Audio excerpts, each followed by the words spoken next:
People used to tell me that God didn't have me to take my kids to my mom and leave them there while I was out working. And I said, that's because you don't know how the army of the Lord work. Soldiers can't take their kids with them. Where do they leave them? With the wife or a family member if they're not married. They leave them with their family members, right? You don't take your kids with you to Afghanistan. If you a soldier, even if you a nurse or a doctor, you don't take your kids to work with you in a crazy situation. I didn't know people was taking their kids with them during the pandemic to the hospitals. I didn't know that they was gonna take their babies into dangerous territory. I didn't know that they was gonna do that. Good morning, everybody.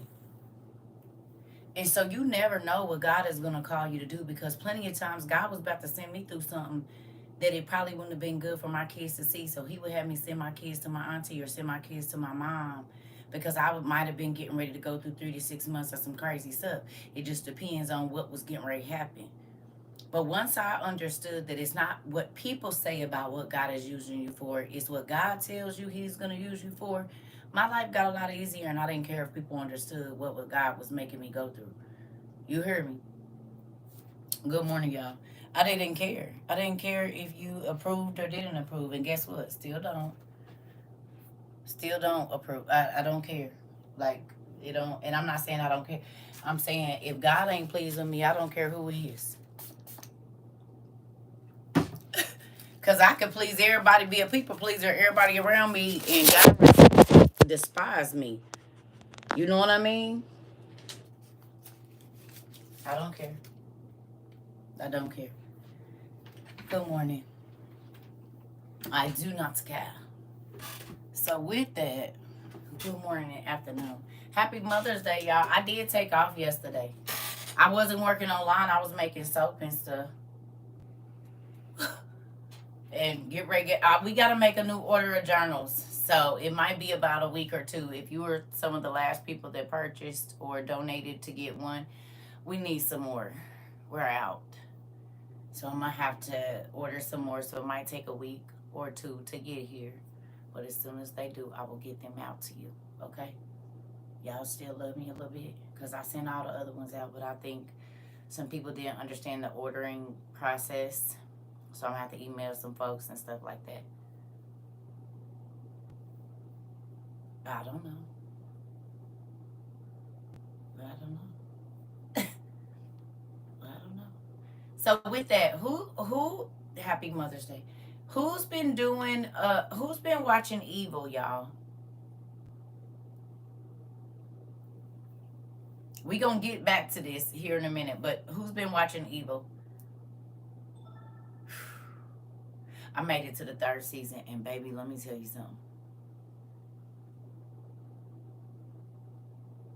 You finished? Oh my God, I finished it all. Now you got to go back and watch it again, Day, so you can see what you missed. Listen, when I say got me in a chokehold, look.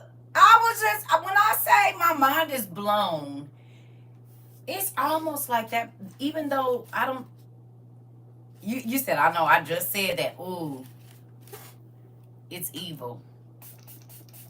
My husband got me on that show.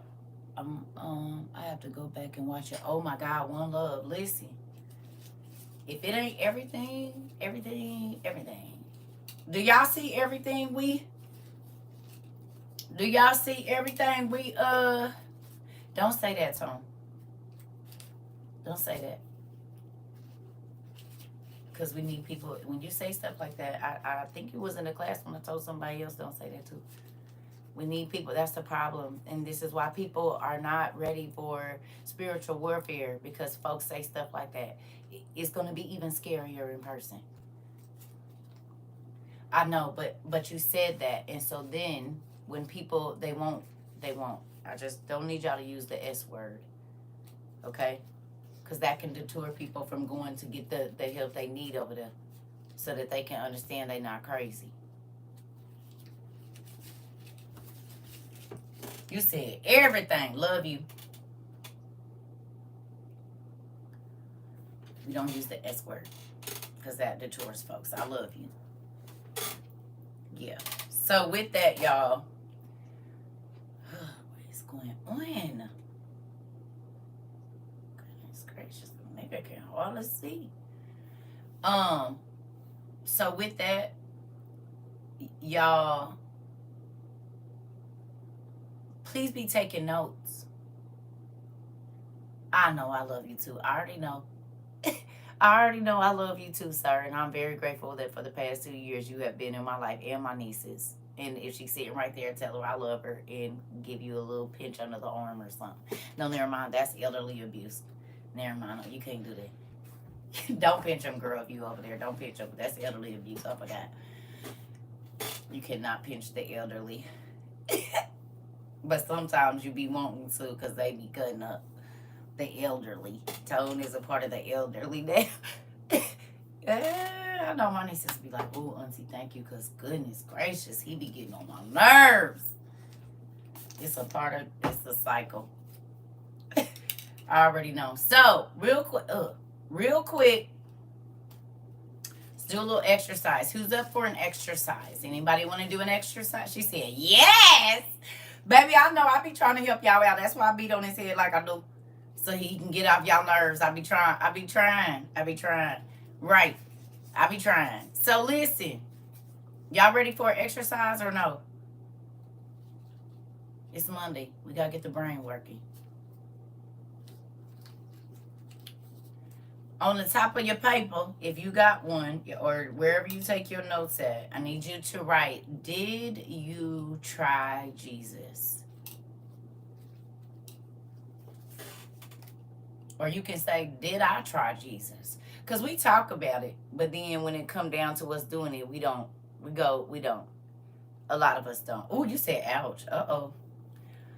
Because you tried your mama, you tried your cousin, you tried everybody else, your boyfriend, you asked everybody, but did you ask Jesus? Did you try Jesus first before going to people?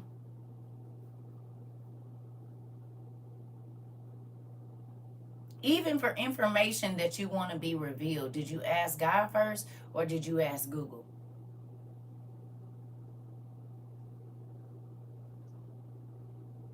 Uh-oh, Brene. Did you ask your husband? Did you ask your wife? Or did you say, God, can you tell me?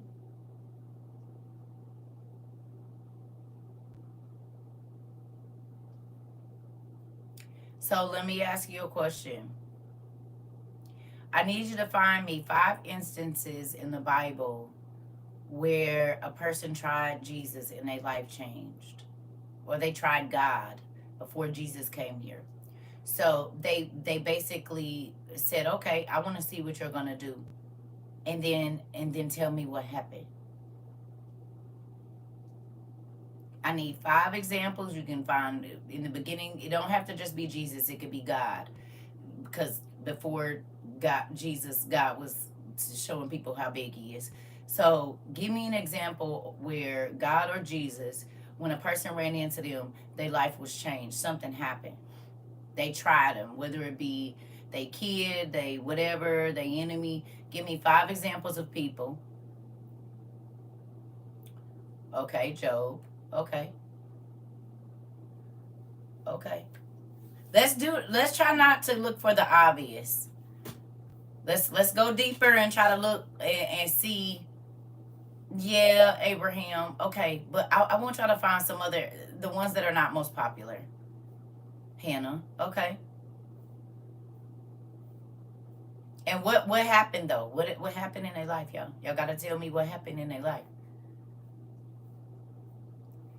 It's 5. You gotta tell me 5 instances of people trying God or Jesus and what happened in their life. Like what changed.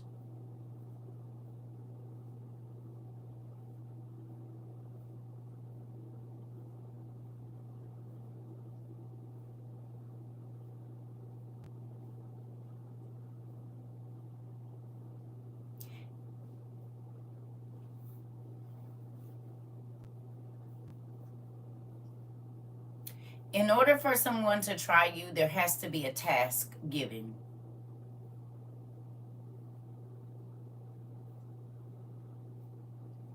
Right? If I'm going to try something, you have to give it to me. Or you have to do something. If I want to test your strength, I got to hand you something so you can hold it. So there's an instruction that has to be given. So in what things did God tell somebody or Jesus tell somebody to do something? And when they did it, or they asked God to do something for them.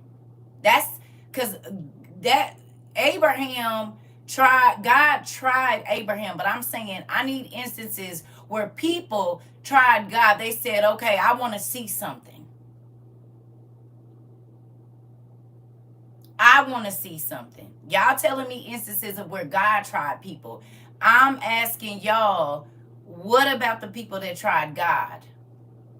God was trying them to see if they was whatever so that they could realize. But where are the instances where the person tried God? I said in a Bible, pumpkin.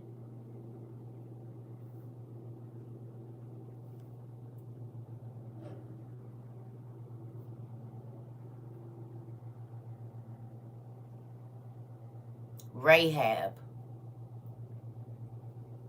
Rahab was a good one. Daniel in the lion's den. Okay. Now y'all seeing what I'm saying. The woman with the issue. No, because she said, if I can just touch him, I'll be made whole. But nobody told her that.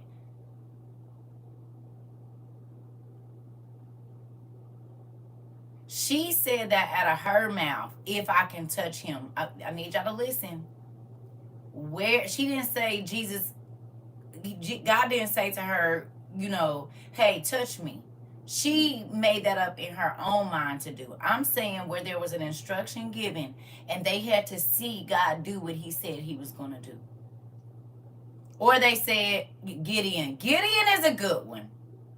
Gideon, he said, God. So you said you want me to... Look, I can see that nigga right now. Gideon walking around like this. So you mean to tell me that all of these little ratchety, this dude is a fuck, what is that, a rake? What the hell you gonna do with a rake?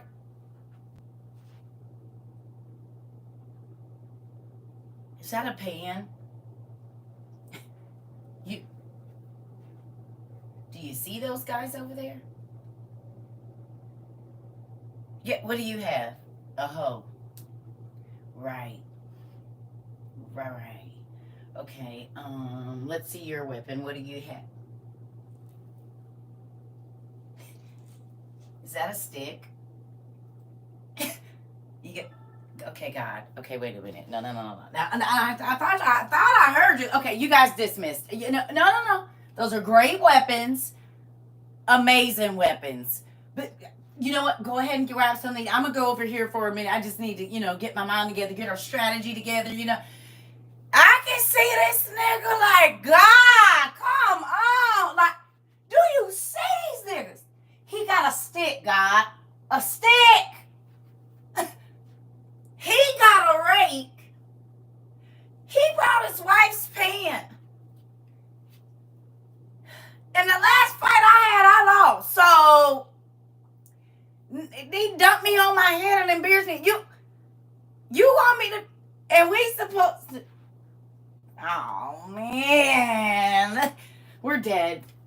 We're definitely dead. Like, I don't know. I mean, you gonna have to give me a sign, God, because this nigga got a stick. What are we about to do with it?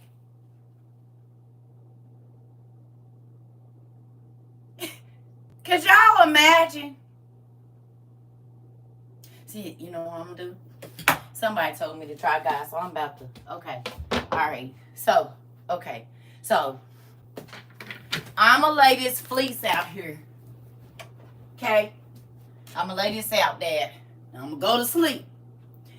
If you want us to fight, I need you to let this be wet and the ground around it dry when I wake up in the morning. That's what I need to happen. I'm about to go to sleep now.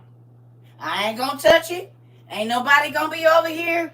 But if you telling me to do, I need you to make sure this fleece is wet and this is dry, the ground around it. Good night. And he got up in the morning and the fleece was wet and the ground was dry. He said, "No, because somebody could have heard me praying that I was praying kind of loud." You know what? I don't know. I mean, yeah, but no, because, I mean, the ground could have dried overnight.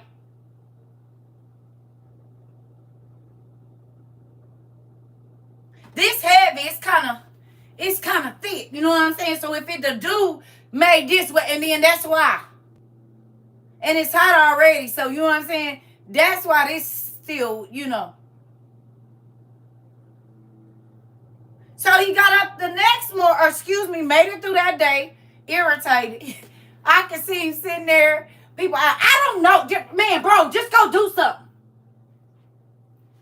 Just go do something, like whatever you think war is to you, just go do that. Like, go find another stick, I guess. I don't know. I don't have an idea just yet. Can you just hold on? Like, go make some rice or something, bro. Help him. What are you doing? Oh, God, we're dead. Oh. I could just leave him in the middle of the night and sneak off. I could just, when everybody's asleep, I could just pack my things and just go away.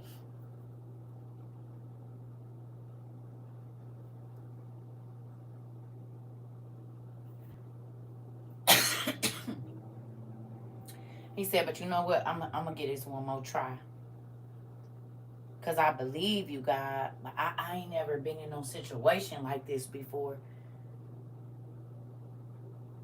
They got a big army and it's just us. These niggas don't even know how to use swords. They got sticks and stuff.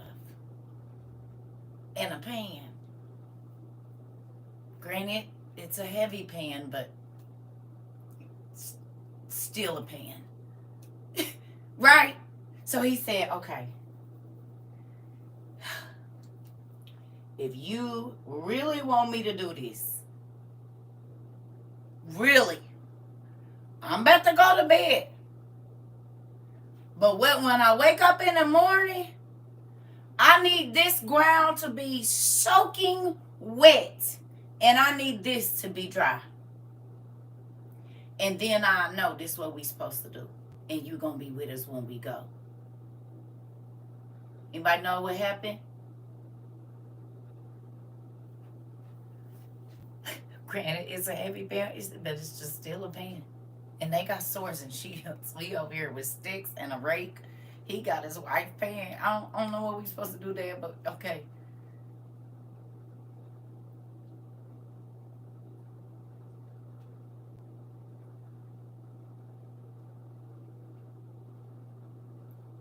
Was the ground wet when he woke up? The ground was soaking wet, and this was dry. God said, "I'm going to be with you. Try me. It don't matter how big the army is, I'm bigger. It don't matter how big the situation is. It don't matter what the doctors say. It's my say that matter. It's my say that's going to change your situation. But you got to try me and believe that I can do it." Let me go turn my air on because it's hot. Real hot. Goodness gracious.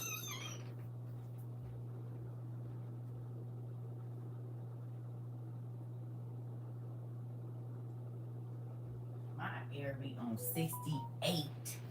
That is crazy. I used to be so mad when I went to people's houses and their stuff was on like 65. Like, are you trying to freeze me out? And now, better not nobody say nothing about touching this dang air. You hear me? At all. You hear me? Good morning. So with that, it's too cold, right? It used to be for me too. My air and heat stayed on 72 or 74 forever. And now It's 68. Ooh, shoot. It's a whole inferno over here. Anyway, with that, that's a good example of someone trying Jesus. And a lot of times we say we try Jesus, but if it gets to a deadline, we don't believe that he can extend it.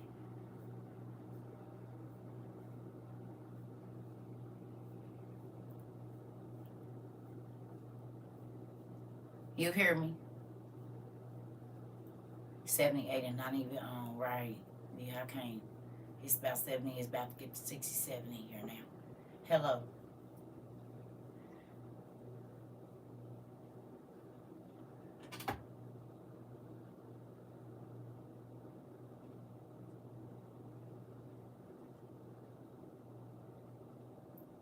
So you have to send that to okay. Okay. So you send that request to tapnotplace@gmail.com. Not in my live. I love you. But you send, if you've been here in our community, everybody already knows where to send that. If you need a request for help, you don't ask for money in my lives, you ask for money from our organization. And I'm sorry to hear about everything that's going on with you, but you gotta not do that in my life, because we have an organization where you do that. No, don't ever put your Cash App. Absolutely not. My Cash App ain't even on my. Don't do that. It's never okay. Nope. We don't send money like that. That's not how we do it over here. You go to Tadnot Place, and that's where you get your request at. Don't ever put your Cash App in my live, because I don't even have mine in my life. Don't do that. It's not okay.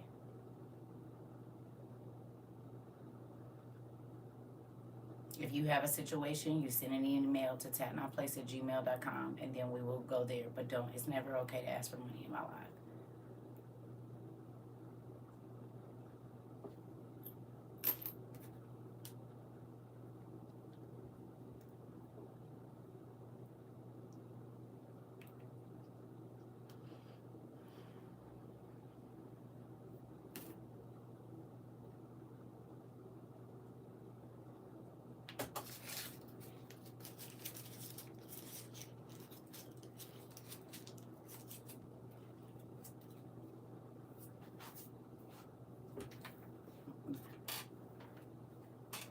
Back to what I was saying.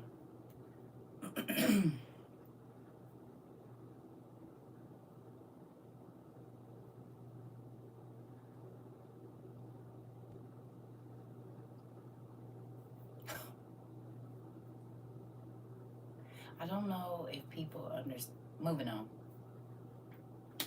So, back to what I was saying. We need 5 situations.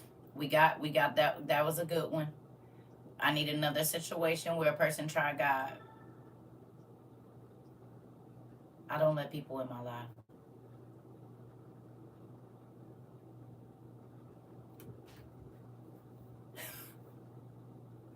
It's Monday, and I waited to come. Ooh, Peter.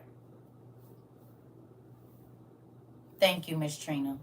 I appreciate that. I try to, but people are rude. People are rude, honey, and they only see what they want to see, and they only see what they want to get, and they don't know I've been out in this world a long time. A long time. I know a hustler when I see one. You hear me? I know. Man, see.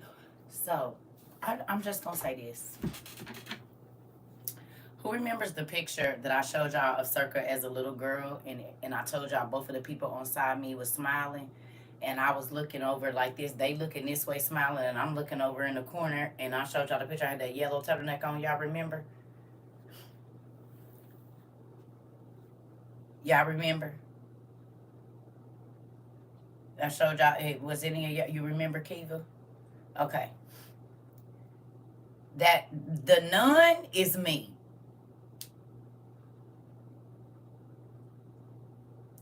In most of my pictures, everybody else is looking one way, and my eyes is always focused on something else. What's in the room that everybody can't see? That nun? Me. Since I was a kid. Remember I told y'all the story about me dating a dude when I was 21 years old? And I woke up and it was a demon perched on the side of my bed. And it had ripples and muscles like my ex in braids. And it was dark, but I couldn't really see the mouth and eyes moving, and it was talking to me. Remember I told y'all that? That's when we started studying the gargoyles and stuff. Y'all remember this? And I told y'all I used to sleep with the light on even as an adult because shadows used to be in my room and they would be talking. And I said, I felt my bed go down and then back up, but I knew my dude was out of town. He was in Cali and I was in AZ. So I opened my eyes and I see muscles cut up, everything, black shadow. And I said, baby, I said, is that you? And it said, I'm not such and such. And I jumped up and I was like, Jesus. When I didn't yell Jesus, I said, Jesus. Like that. Do y'all know my oldest 2 kids ran out of their room this 3 o'clock in the morning talking about a monster in their room? He left right out of my room and went in there with my kids. That's when I told you I used to always keep blessed oil on my dresser, my high bar. So I didn't even get off the bed. I stretched myself like this over the thing and grabbed my oil and just start throwing it at the door. Now you tell me when a mama and 2 kids see the same thing at the same time. You tell me.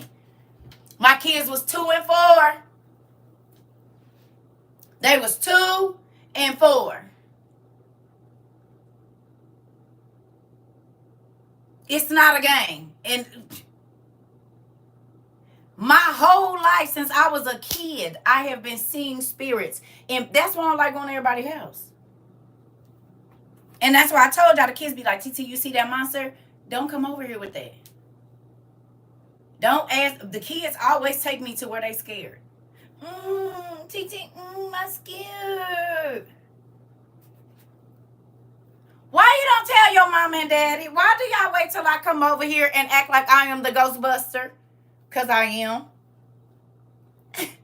Because I am. Been a Ghostbuster a long time. I was a little kid knowing to go get oil and pray over people's houses when I was babysitting and all kind of stuff.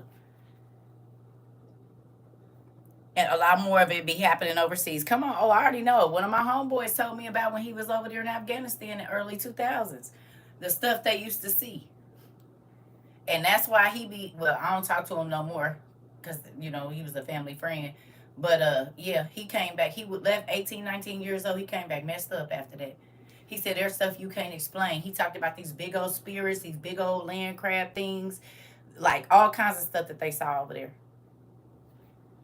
Yes, when I was little, we called them Jumbies. Jumbies, okay. Who's more open to listen to your children now after watching this show? Because I know y'all hear me talk about the monsters in y'all kids' rooms. And sometimes y'all kids be telling y'all the truth that they don't be doing that stuff. And them spirits be talking to them, telling them you better do it. Remember our classes? See, if you wasn't here in the beginning, if you go back, I used to talk to people's babies on here and ask them what you see in your room. Yep, I had a convo with my ex-military officer, and he told me about all the supernatural stuff he witnessed. I'm trying to tell you, pumpkin butt. You hear me? You hear me? I bet now y'all be a lot more open to when your kids say it's a monster in the house or something scared them or something's in the bathroom. Who remembers me telling y'all whenever I used to move into a place, the electricity and the water would always be a problem with the electricity and the water in every single house that I used to move into. The same spirit that haunted me as a child used to follow me. And when I thought I was tripping because I thought I could just move state to state until I was 22 years old, 23, and I had moved to the Midwest, and a man leaned down in my face. He said, "You don't remember me?" I said, "We just met." He said, "You don't remember you used to cry for me 2 years ago?" Now, I know that 2 years prior to that, I was crying for another situation. And I remember how I used to be like, "God, I don't care. I just want this situation back. I don't care. I can't live without it," type stuff. I did not know this man. I did not know this man 2 years prior to this. I did not know him. And he said, "You don't remember you used to cry for me 2 years ago? You used to beg for me to come back." And when I tell you I was terrified because I had just moved out of state into a state where I didn't know nobody but this person. It was the Spirit speaking through him after I had already cut all my ties halfway across the United States.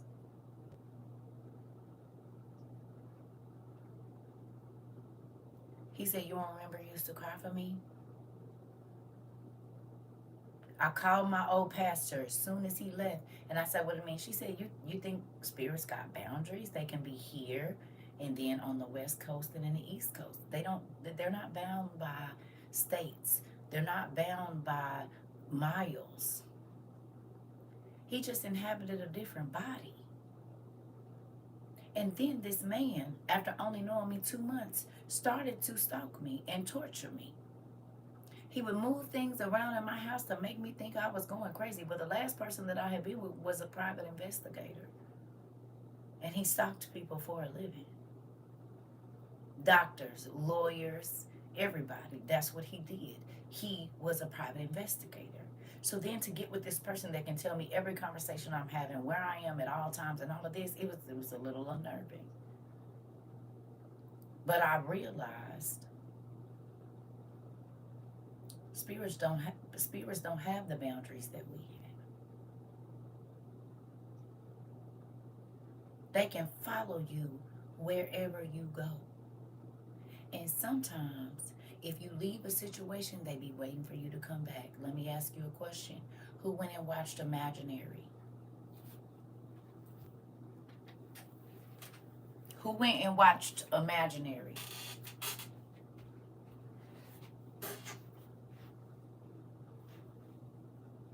Did that spirit not wait for her to come back?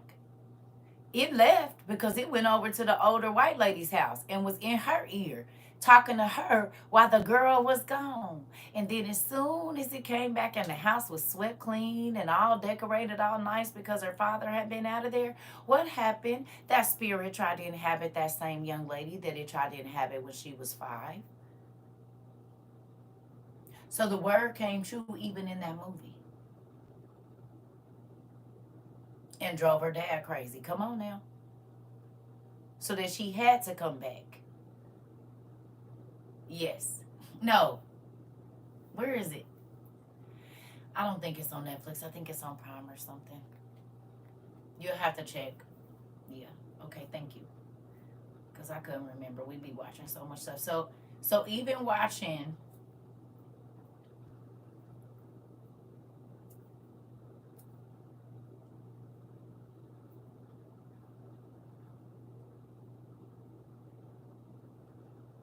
do it make y'all think differently about everything that you've learned, or want to go deeper into why I said pigs in the parlor and he came to set the captives free, prepare for war? Do you understand that now that if you read he came to set the captives free and prepare for war, you understand that movie 100%, or this show. So God allowed you to get the knowledge in reading and learning about the Testament of Solomon and the spirits and how they cause sickness and the things that they do. It said they went off with the minds of man, and it also talked about physical ailments or physical illnesses.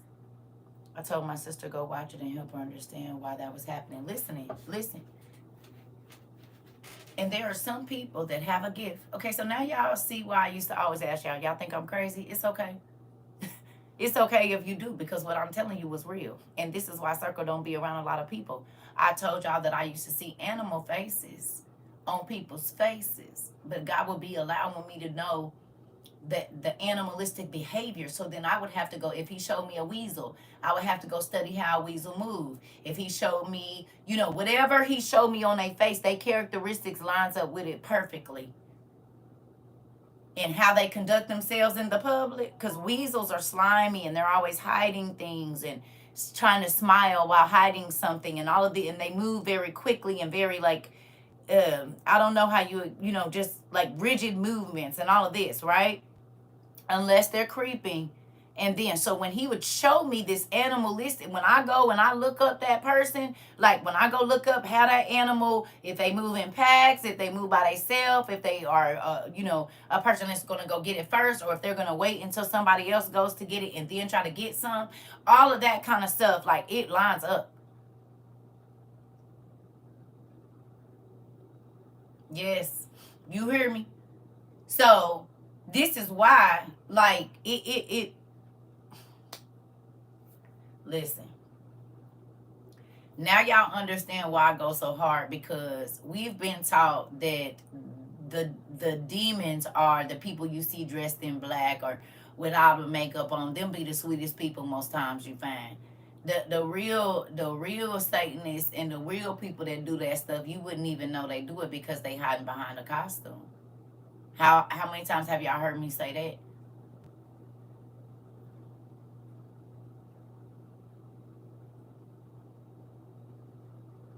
And the more movies y'all see, y'all can see in shows, they've been telling y'all the real life. They be telling you the truth right there. Because they gotta reveal themselves, so why not do it in TV? I could tell you a story and you just think it's a show, but really we telling you what's really up. Do y'all see that more and more now since you've been here when we go and we watch stuff? If you've been here for a while, as you go and you watch certain stuff, you see that it is real. This mental illness, how them spirits be whispering in your ear, the incubus and the succubus, the spirits talking to your children and trying to inhabit your children. And then, hello, then remember I was telling y'all about, we talked about the in vitro fertilization and them playing with the genes. Y'all remember? We talked about that. We talked about how, and I'm not saying all, but a lot of the kids that I knew that were conceived, they were a little different. They were a little different. It's four for sure, 3 or 4 that I know. And the way that some of them kids acted, I used to be like, dang, that's crazy.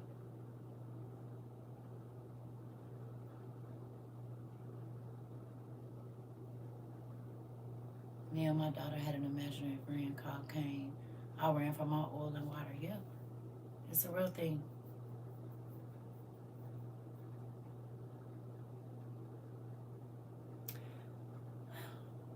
I just hope and pray that y'all eyes just keep opening wider and wider and wider, and your understanding grows every single day. That part day. My girlfriend had a son, and I know something wrong with him. I'm trying to tell you. And I'm not saying all of them, but they be different. Just like in that show, they be different. They just be withdrawn. It be a lot of different things. Cause one of the ones I knew, when I say she was an evil little child, evil. The way she disrespected her parents and stuff, and just adults around her, it was like, what is? And she was young. She was young, young and disrespectful. I'm talking about blatant disrespect. I used to be like,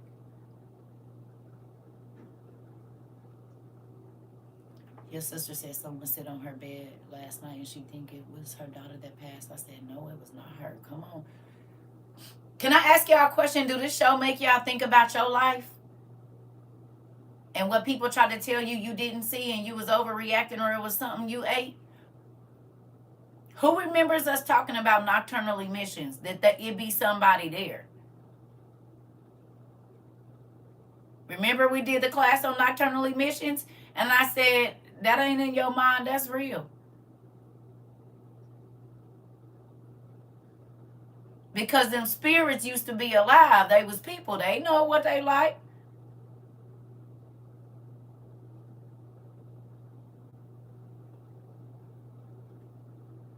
Watching this show, did it not? It was for the men and the women. Was they or was they not? Coming for both. And it was always after they had some type of triumph that spirit showed up. The harder they prayed, the more the spirit taunted them with their desire.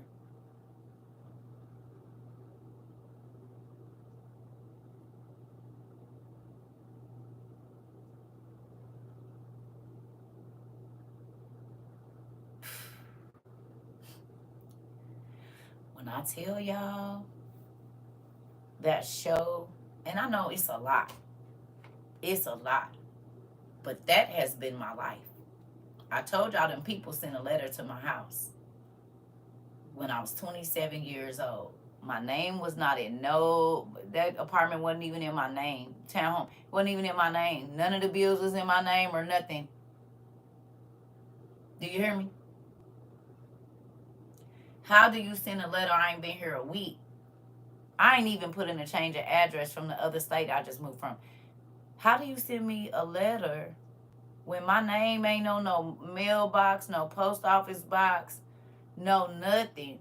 And there's no, it's stamped, but it ain't went through no mail, and it got my handwritten name on it, with this coin and this letter on the inside that said, meet us at this place at this time. We know that you have the ability to get people to do certain things and this and that, and money won't be no object and all of this. My girlfriend, who was old enough to be my bitch, she's probably about 20 years older than me, was right there. She said, what the hell? I said, okay. I called my godmother, and she said, baby, get that mess out your house. She said, the devil, whatever it is that God got for you to do. Now, this was in 2007. She said, it must be big, because he's willing to offer you anything and everything that you want. They said money won't be no option for you. And it was a coin in there. I took the letter, the coin, and the envelope and threw it in the dumpster where I was living at. My homegirl was right there. The mail had already ran that day. It was like 10 o'clock at night when I was checking this mail. I had already checked it. It had already ran, and this letter was in my mailbox in an apartment where my name was not on nothing. You make that make sense. And then look at what I'm doing today. Look at what God had me do 2 years ago. Look at what happened with the world waking up to knowledge that they probably been stepping on for a very long time. It's more people reading religious books now than probably in the last 10 years put together. Worldwide. Researching the scripture. And I'm not saying I did it by myself, but what I'm telling you is he did use me for something massive. So it makes sense that the devil has always brought me whatever he thought I wanted. You hear me? I got witnesses to everything I'm telling you. When I say the devil has always offered me what I wanted, and now that I'm doing what I'm doing and I see what has happened in the last 2 years, I understand.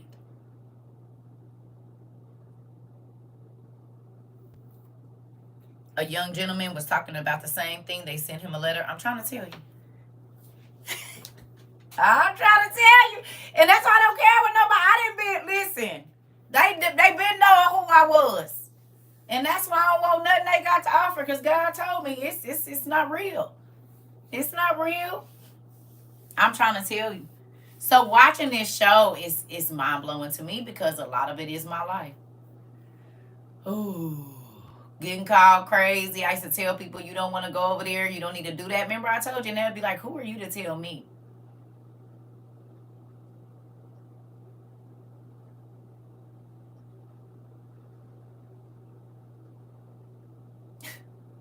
I'm not new to this. I'm true to this.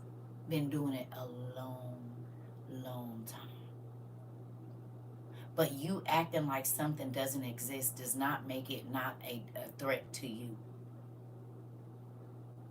Just because you don't want to acknowledge it, that don't mean it can't hurt you. It could be a man in here with a pistol. Just because I want to walk through my house and act like he ain't in here don't mean that he won't be able to unalive me. That's weird. And the devil gets to keep running free through your lineage and your friends and your family and your job. If you don't understand how, do you see the books? The Bible says, my people perish for the lack of knowledge. It's crazy how in Spiderwick Chronicles and Evil, the head demon is a psychiatrist. Come on. Ah!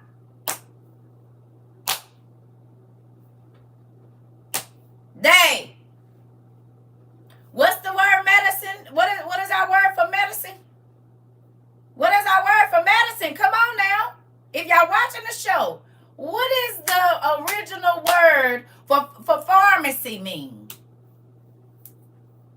Y'all, my toes is down here like this. Ooh, ooh, recipe, pharmakeia. But what does it represent though? Sorcery, magic, spells, incantations, and poison. Were not all of those things administered in this show?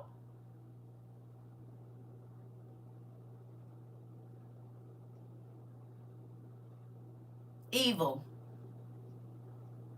Have y'all not seen everything that we study? Now just mind, think about watching that show, never learning none of the stuff you've been learning and watching it. You'll be like, this show a trip. Oh, that's crazy. They I don't know. But now you know, oh, hell no, they ain't telling us the truth right here in our face.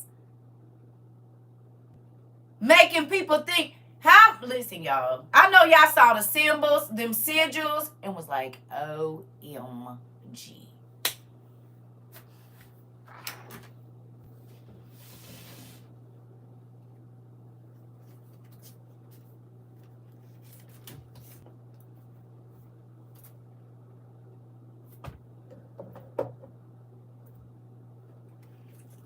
And this ain't even all of them, but we just gonna.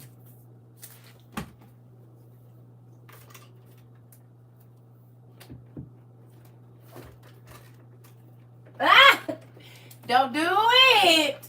Just stay. Goodness gracious. We're going to leave this one here. No, we got to get that one down.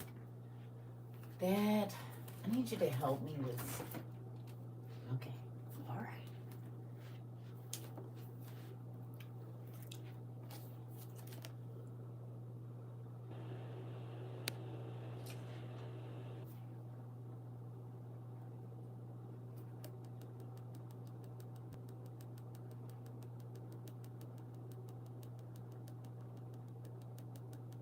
Tell me this ain't what they was all worried about in there.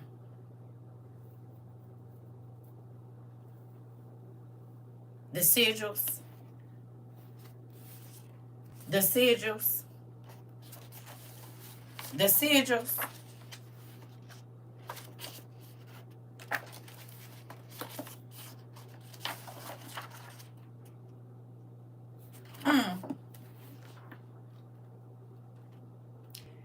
And people will look at that show and think, oh, that's cool.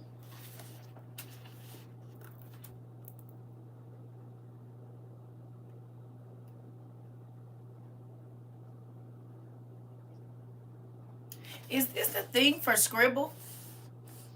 This ain't the logo for Scribble, is it? The app Scribble, is this the what is their? It's a company that got this as they. Is this the thing for Scribble?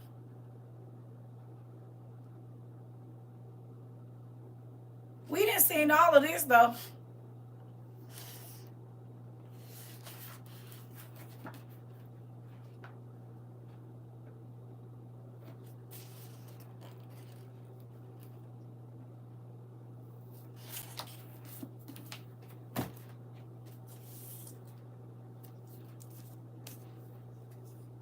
More sigils.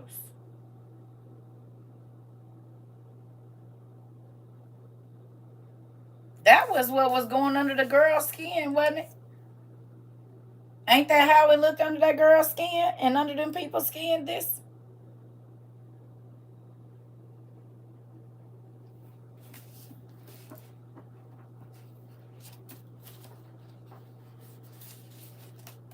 I think them designs just be in there.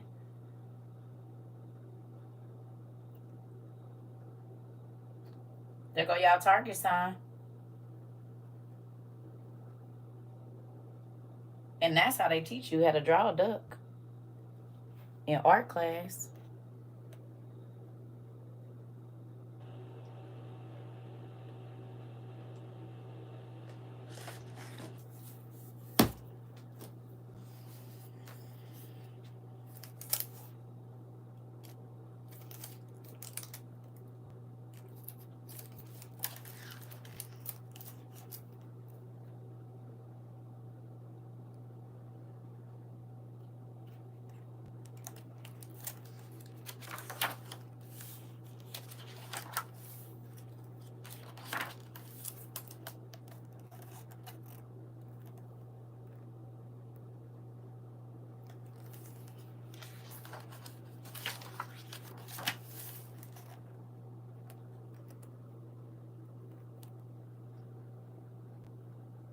Mm.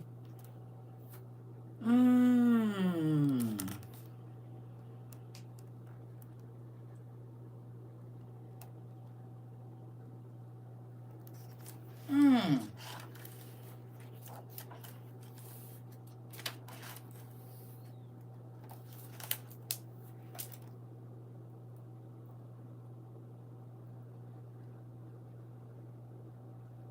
Ah.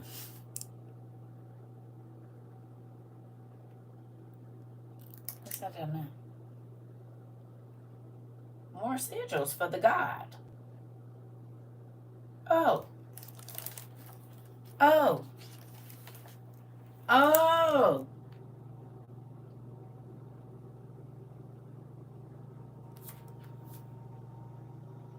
That look like a sigil on the inside of there to me. Don't that look like a sigil?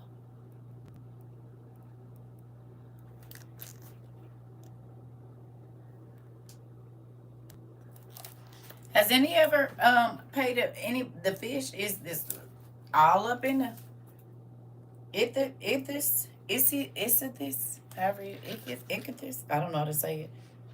Mm-hmm. It's this however you say that. Oh, okay. So let me ask you a question.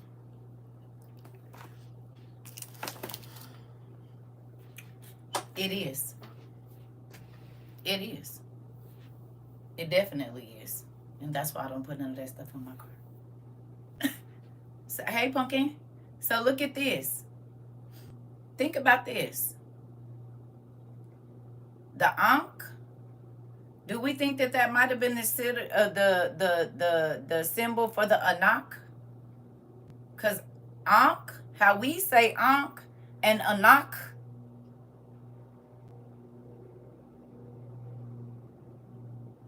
like the sons of Anak and not Ankh.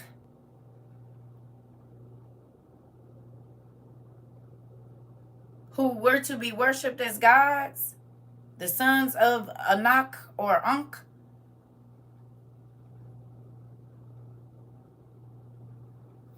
They were deities, right? Oh, okay.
We know there was angels of music, and people get music tattoos, don't they?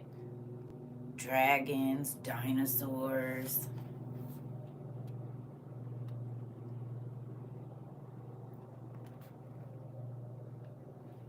Hmm.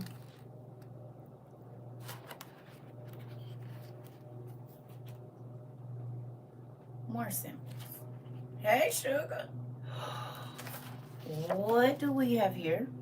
More sigils. Mm-hmm.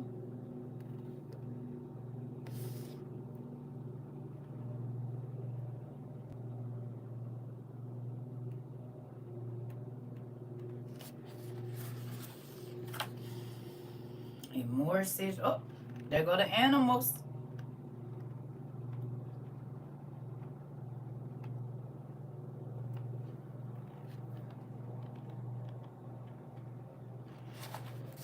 You said, "Oh my God, I was gonna get a Cliff Note tattoo." Looky.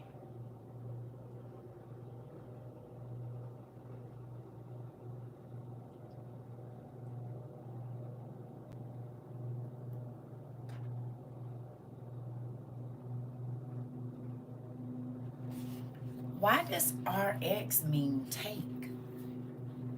And what do they take from you when you start taking medication your life?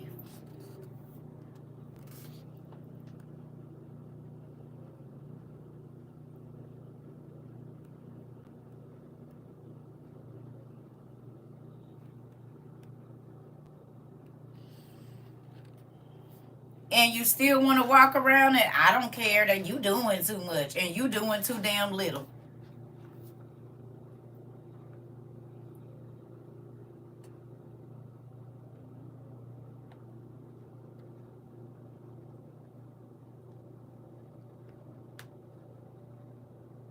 You ever wonder why they built them to look the way that they do? You still don't want to know? You still just think that that's all you need to know, huh? Okay.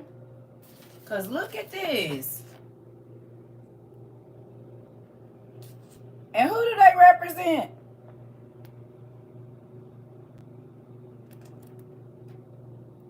The green folks. Why was Osiris green?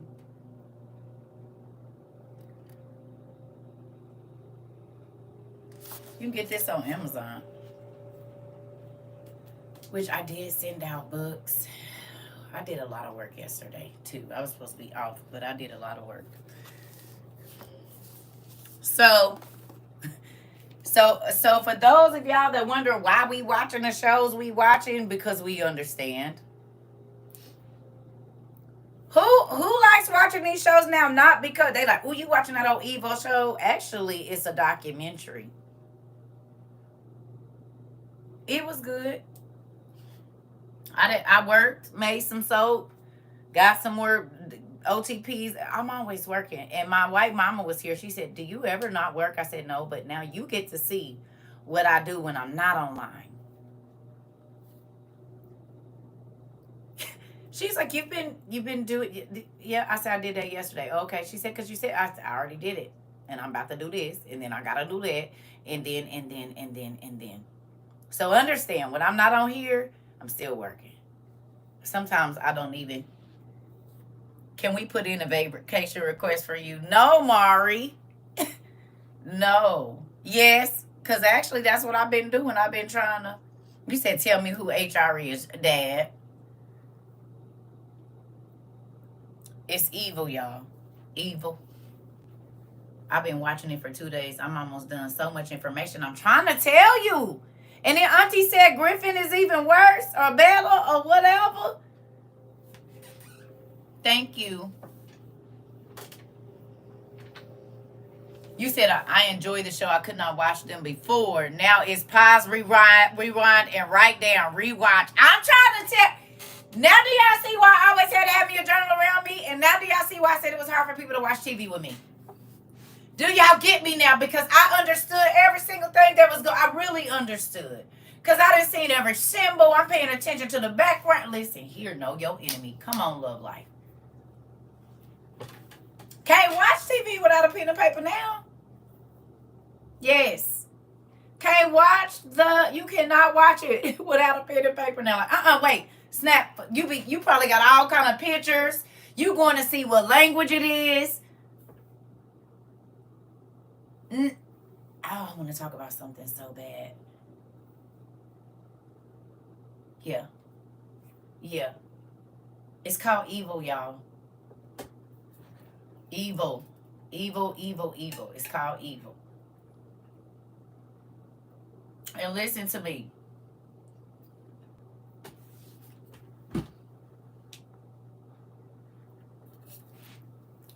Ooh, you welcome. Listen. Baby, everything that I've been going through my whole life, I said, oh, thank you, Jesus. You finally just letting people see it. You said you take snapshots of the TV. You said it's so good. It is. It is. And listen, write down, pay attention, understand, look at everything. Now you know why it's so easy for the doctors to do what they do. Now you understand why I didn't just let them hand out diagnosis to my kids. And you understand why I listened to my babies when they told me. My kids used to, I told y'all, the lady that her husband unalived her. Watch it, honey. Listen. We don't use that word here. Scary is not a word we use. We can't determine if it's scary for you or not. You'll have to determine that yourself. But we not using scary here no more. I love y'all. You have to determine if it's scary for you or not. We can't determine that. I mean, but as for me, I need to understand who feels like even just watching that show, you're more equipped to understand the spiritual realm and how the enemy works.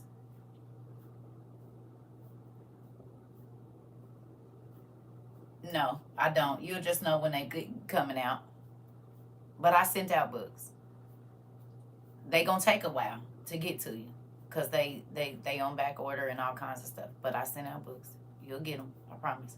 And I mean, hopefully you sent it to. If you sent it to the right place, you sent it to CERCA TROVA Books, right? Because y'all be sending them all over the place. And when I go order books, that's where I go. And that's why I tell people, go to the website and read down at the bottom. Come on, Tatiana. Oh, you paid attention. You paid attention. I was wondering who was going to say it. The 6 types of possession. What are they? You wrote them down? Are you where you got them? What is the 6 types of possession? I love this class. I love it.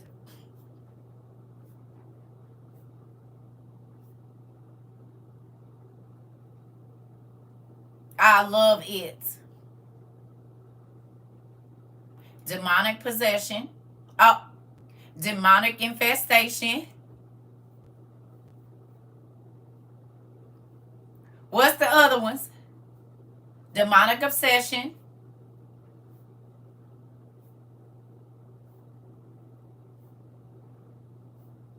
Yep. You're welcome. Obsessive oppression. Okay. It's a couple more. I love that y'all be taking notes. Diabolic possession, right? Come on.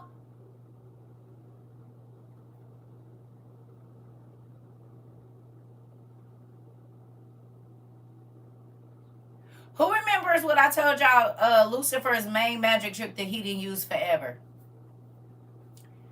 His main magic trick is to make you think that demons and him, they're not real. That's why he got to tell you God is not real. Because if he acknowledges God is real, then he has to acknowledge that they're real, and then he couldn't run through here. So if I just hide and act like, make people think I don't exist, I can keep running through this piece. You're going to keep stealing as long as you don't think nobody see you. And then as soon as you get caught, you make it like somebody doing it to you. Ain't that Lucifer's thing? Oh, God is the bad one. He stops me from being able to do whatever I want to do. And blah, blah, blah, blah, blah. And if he's so great, why'd he let this happen? If he's so, okay. You just mad because you can't do whatever you want to do.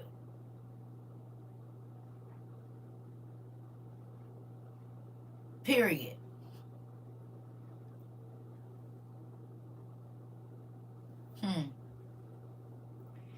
Well, when I be telling y'all some of y'all kids got gifts and they really can't see, you hear me? When I tell you they can see, just mad because they have to be held accountable. Exactly. So think about this. I need y'all to talk to y'all kids. I need y'all to talk to them about what be in your house, what they see in the windows at night, what they see behind you. Y'all ain't never had no kids say, it's a monster behind you. It's a monster. It's on your back. It's a monster. Bet when you hear... My son told me Pokemon was in the hallway. Oh, okay.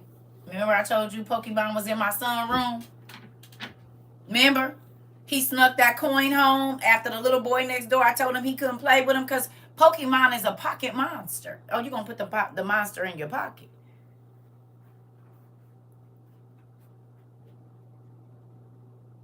Wow. And they suggested you to me. Well, good job, YouTube. Come on in. The kids I nanny, I've been here before. They have dreams. Oh, okay. My baby told me that something was holding him down while he was asleep at night. I'm trying to tell y'all. And then y'all wonder why the kids go to school and be angry and mad because nobody believes them. And so the demons can run free and scare them and scratch them and knock stuff off. And they get in trouble for it. My whole childhood, I had all types of dreams and friends. Listen, think about this. How many times have you heard something fall in your house and you've been in there by yourself? And be honest. How many times have you been in your house and something is falling and you know it ain't nobody but you in that space? So why you think they won't do that to your kids? Knock some stuff off and then you know, oh yes you did. I didn't do it.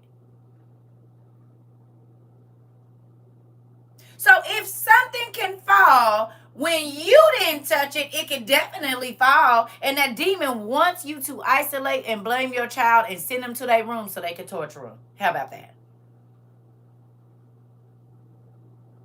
They want your babies and they want to inhabit them. And hopefully this show helps you understand what I've been trying to tell y'all for 2 years about your kids. It happened to my son. A picture I had on the mantle for years just fell on him. I'm trying to tell you. If this show don't open your eyes to the spiritual realm is real, you sleep. If it don't make you think back on your childhood, on people you saw that you thought you saw that you really didn't see, but you know just saw them. The eyes in the corner was real. Yes, there wasn't no shadow. It was something in front of the window and the closet door. Yes, you saw something when your friend left your house walking behind them and you had to shake your head out because you thought you was tripping. You thought it was 2 of them and you know it was only 1. Oh, okay. Okay. God allows you to see. My son used to say that when you pray, it makes them worse. Yeah, because the demons they don't want you to pray because then they know, hey, we got to get out of here. Demons fight to come out. They are at war. I don't know no soldier just gonna let you beat them up and take them down. My oldest son has called me hysterical saying someone was in the closet. He heard footsteps. I'm trying to tell you. Come on, Q. Now y'all believe it. Look at y'all. I had to take TV and a little bit of study for you to understand. When I was little, I used to dream of things and wake up with scratches on my legs and back. I hope you watching Evil, baby. If you are, you'll understand why now. I know. I used to wake up. I used to get whoopings. So I started biting my nails all the way down to the nubs. In my pictures as a kid, my nails was all the way down to the nubs because I was tired of getting whooped for how I'm scratching myself and on my back I still wake up with scratches. Not a lot, but I still do. I started biting my nails down to the nubs so my mama could not. How you scratching? You ain't got no nails. You better quit biting your nails. That look ugly. Okay, well, I'm tired of getting whoopings for something I didn't do because if you ain't got no nails, you can't scratch yourself.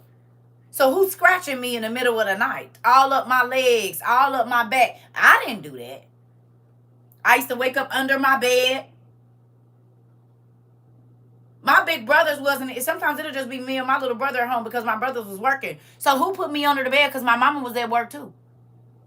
And my little brother ain't strong enough to lift me up. So how did I get under my bed? Sometimes I would wake up under my bed naked. Do you hear me? In real life. My stepfather walked in my room one time and was like, oh, I didn't even know. My mama, she said, where is your clothes? I don't know. I went to sleep with clothes on. And I was like 10.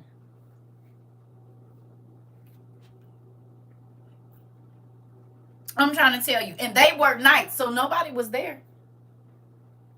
Nobody was there. When I was in the hospital, I had scratches on my back. I'm trying to tell y'all. Honey, this spirit, you look, if you do a lot of hospital stays and you have a lot of hospital stuff going on, you definitely need to read He Came to Set the Captives Free. My alcoholic grandfather had demons everywhere. Yeah, some people's house I can't go to because that spirit be so heavy in there, it meet you at the door.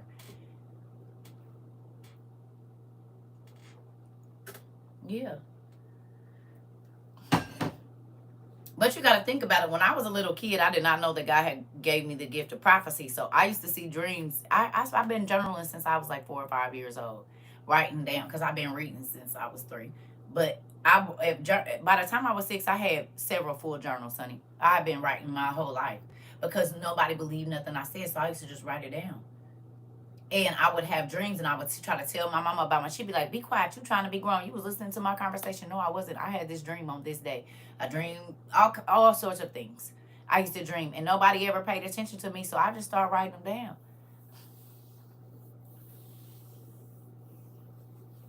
Listen, when I go to my parents' house, that bathroom light start flickering on and off. I'm trying to tell you. Sent to my room for misbehavior, and I didn't listen. Y'all better start listening to y'all kids. Because the spirits want to inhabit your baby or oppress them to where they unalive themselves. And now y'all understand. I've heard about demons or spirits that make things fall and cause you to drop things, stress you out. Yep. You need to watch evil. It's an energy in there, KSM. Every house I used to have, almost every house I ever had, I didn't have an electrical problem and a water problem. The last house I lived in before this, I woke up the second day we lived there and the whole floor was covered with water. I still got pictures. Went downstairs, all the carpet was soaked, no water was even on the pipes bust. Then it was so much. Listen, lights flickering, microwaves, spazzing out, everything. Before my sister passed, she said spirits used to visit her. They do.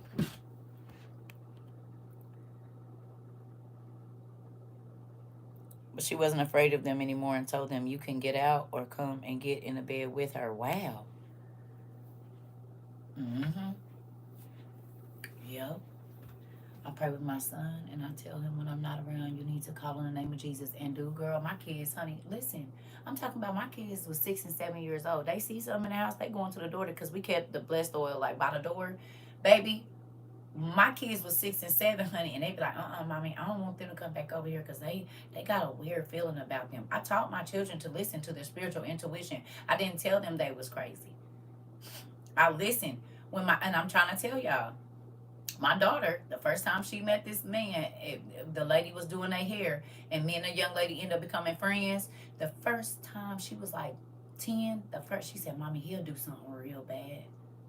She said, "Mommy, he'll hurt people. He a bad man." And the man was quiet and nice and all of this. He unalived her and himself. 4 months later. We went in September, well, like end of August, beginning of September. Baby, Christmas Eve, or right around Christmas Day, he unalived her and then himself, exactly what my baby said. And she said, "I told you, Mommy, he made me scared. And I told you he was a bad man." He was a bad man. They kids was in the other room when he unalived her and himself, right before Christmas. They babies was like 3 and 7 or 2 and 7, something like that. And my daughter told me, I said, "Girl," she said, "Mommy, I'm telling you." When she said, "I'm telling you," I said, "Okay." She said, "I don't like him, Mommy. He's a bad man and he'll hurt people." And he hurt them. It was an unaliving and then an unaliving of himself. And when they got in there, when the babies went in there the next day, their parents was both unalived. In real life. This happened in 2013, 2012 or 2013. It was like the end of 2012 or the end of 2013. One of them. I can't remember the exact thing. I want to say the end of 2013. Yep. In real life. So, I'm just trying to tell y'all better listen to them kids. Because they will tell you.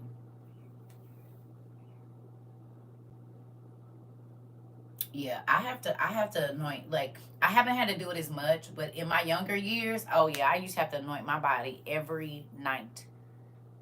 All my parts. And I'm not even lying to y'all. I used to have to anoint my parts. All my parts. The sensitive parts. I had to anoint all of my parts. I anointed my eyes and my ears too, because as y'all can see, them demons be whispering in your ear when you sleep. Y'all remember I told y'all I had somebody that I know, and this person would wake up angry every morning, and God told me it was a spirit laying on the side of their bed, whispering in their ear every morning before they woke up. Right before, when they saw them stirring to get up, God showed me a spirit whispering in this person's ear to make them get up angry. So God told me to tell this person to anoint their bed. And the person said that night that they anointed their bed, they could see something like standing at the door, and they could feel the energy like that thing was mad. Do y'all know this person don't wake up angry no more? It's been like 2 or 3 years now. They do not wake up, not every day, on 10, 100, no more, for almost 2-3 years now. And then to go and watch this show, I said, God, you are amazing. Because they don't even live where I live. They live in a completely different... Stop, because I've had trouble with waking up sad for as long as I can remember. Oh, yeah, Punky, you need to anoint your bed. That spirit won't be able to whisper in your ear, honey. They come while you sleep. Listen, y'all. I be trying to tell y'all. This is a real thing for me. And I used to have to know, if you struggle with lust or like that whole nocturnal emission thing, and it only happened at night, you anoint your body in your bed. And this is another reason why I started anointing my children early, because I don't even want you to get thinking, because they get on them babies too. In one of the shows, I'm not going to tell it, but in one of the shows, the people said the spirit left out of my room and went into my kids' room. I said, well, I know that because it happened to me. When that spirit sat on my bed, so when I said Jesus, it went into my kids' room, and then my kids ran out and said, it's the monster in our room at 3 o'clock in the morning. I don't know no 2-year-old and 4-year-old that's going to have the same dream. I'm trying to tell y'all. Say the same thing. No, they don't.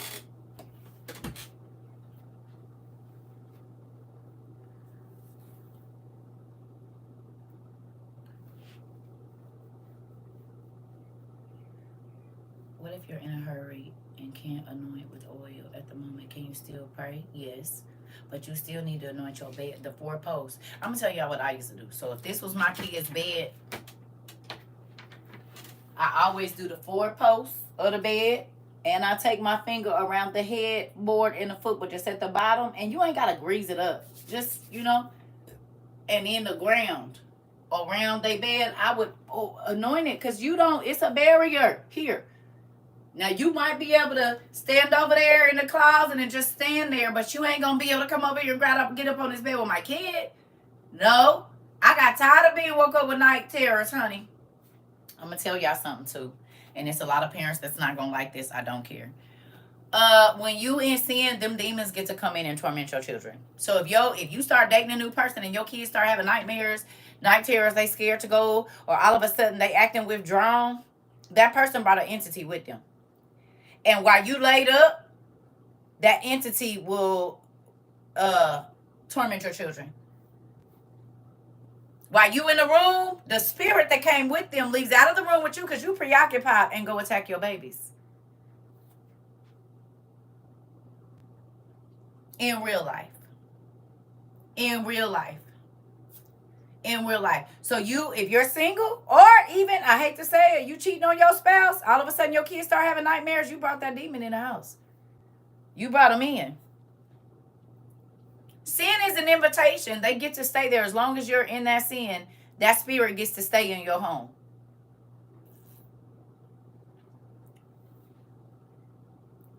In church, they teach there's no power in the oil, so they don't use it no more. Shh. What? My daughter just showed me. Hold on.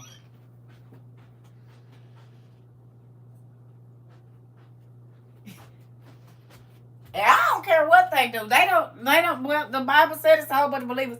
And mine is in a Southern Comfort shaker, baby. You come in my house, you definitely think this is blessed oil in there, babe. That's what's in there. I don't know if y'all can see it, but that's what's in here, honey. You can't come in my house. I anoint my door handles and everything. I ain't playing with you. The Bible said wherever the oil is, or representative of God's blood, it's safety. Whatever.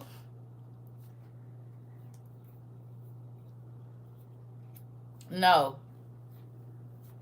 How do I bless my oil? What I do, y'all, because everybody be talking about, oh, you got to take it to a pastor. Well, I don't know if you've been paying attention. But if I got the Holy Ghost, the same Holy Ghost that run through my pastor run through me. You see what I'm saying? But even in that, it's your belief. Okay? So what I do, I just ask, I'll open the bottle and touch the top and the bottom. And then I just pray, is this leaking? I just pray a prayer at whatever come to mind, and I move on. It's been working this long, because it got to where people couldn't even come through my door, baby. They couldn't. They'd say, I'm gonna stay outside. You gonna stay outside?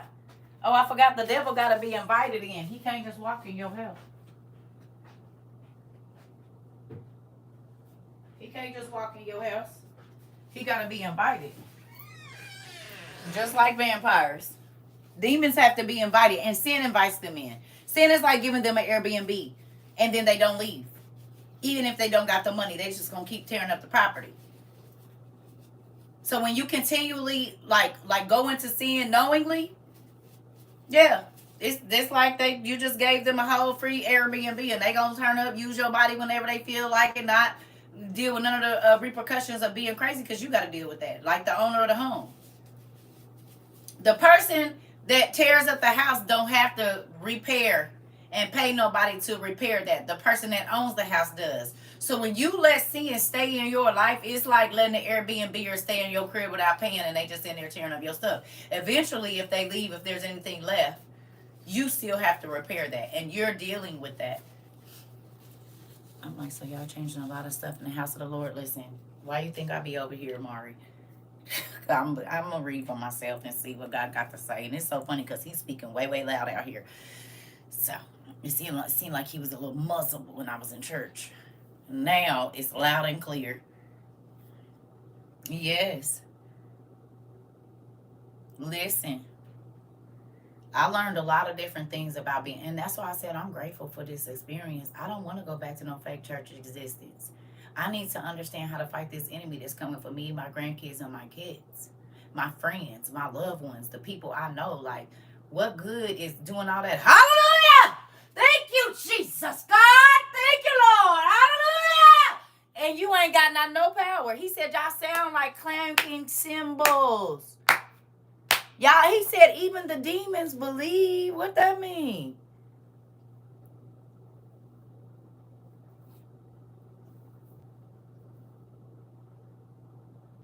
Fake shouting, fake anointing, fake prophecies. I seen that Benny Hinn. Somebody just sent it to me, that Benny Hinn thing. He done came out and said, oh yeah, I used to be prophesying fake prophecies. I said, prophet lying. I believe I brought that up, and everybody was telling me I was going against the church. And now here is Benny Hinn saying, yep, I've been prophet lying. And yep, they was fake prophecies, and I got sucked in by, just do what they say. And, I just got sucked in by it. And that's why I said, God, I'll teach, but I don't want to teach in church, because I'm not going to say what they want me to say. I want to say what you want me to say. And I want to do it how you want me to do it, and not no organization. I'm not doing that. Because their laws and what they want to see become more important than the real worship of God. Do you hear me? I told y'all they start to prostitute the gift that God gave them.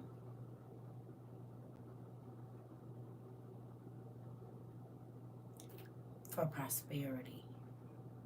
I'm going to get on here and say what you want to say. If you don't want to come back, I didn't ask you for no money. It don't matter. I'm still going to say what I want to say.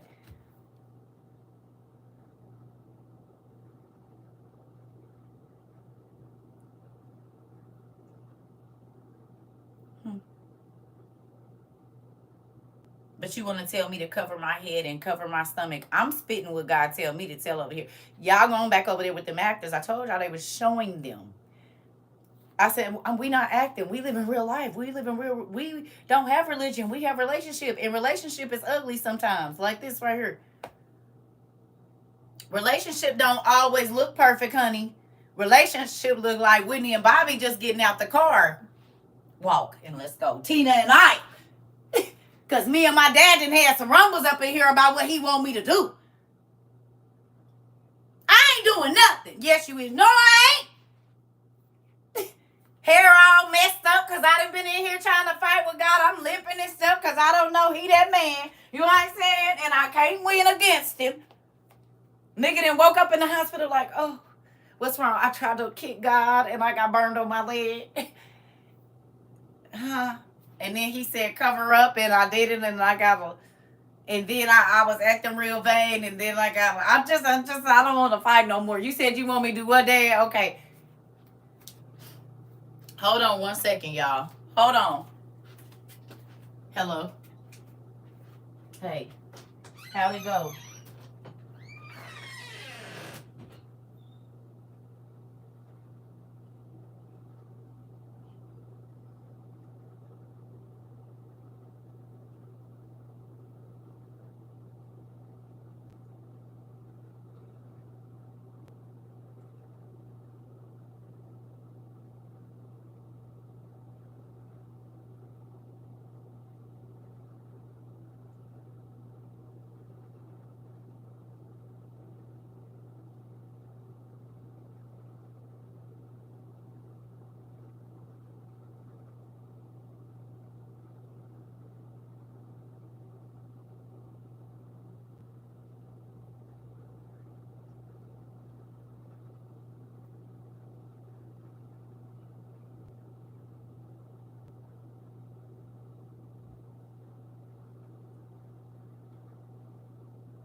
Thank you, Jesus.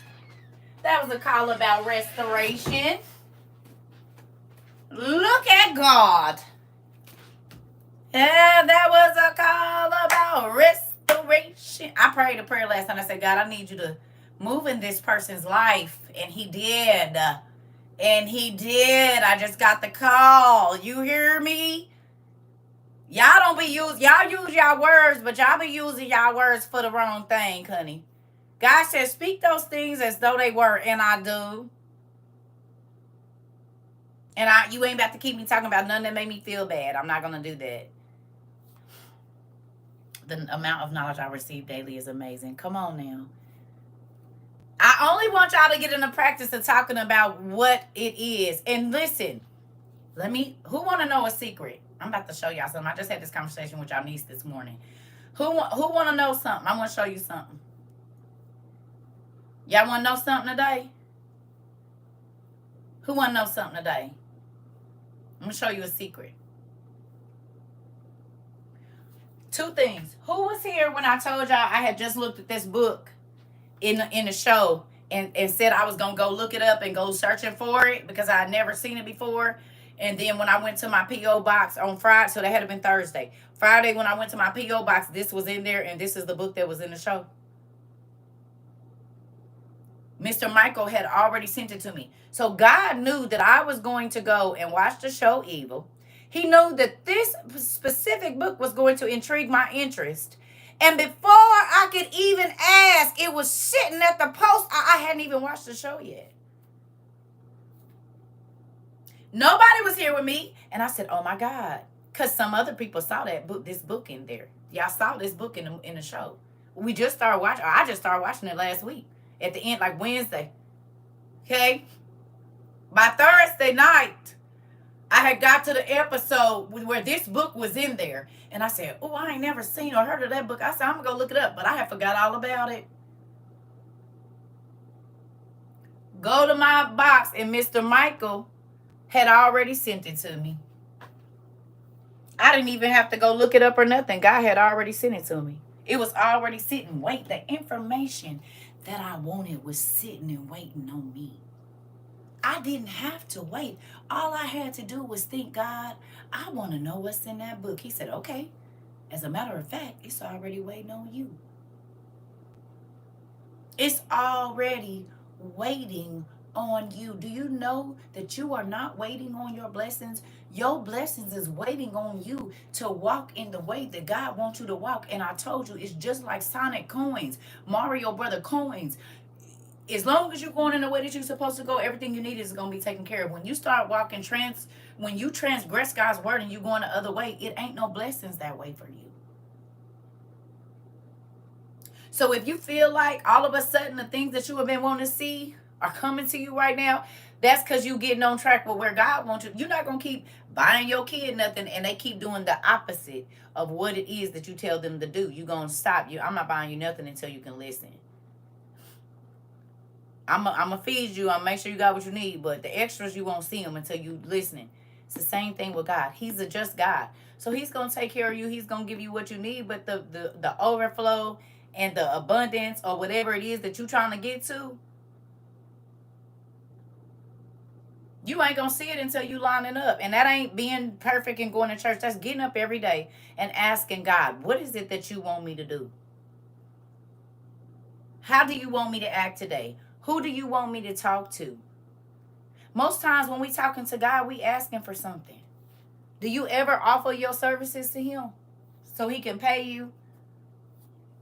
You don't go to work, you don't get paid, right? Right? Facts. When I pray, I always ask God to lead me in the right direction. Come on, to his blessings. And to his will. We go after what we want and our will. God said, my will needs to be more important to you than anything, and nothing you ask for will be off limits. And I'm here to say I'm a living witness of that. And not just because of TikTok. Prior to, I wish I still talked to all my other friends because they was there for all of it. I'm gonna call my daughter. I'm gonna see. Let's talk. Let's see if she answers. She might be busy with the baby.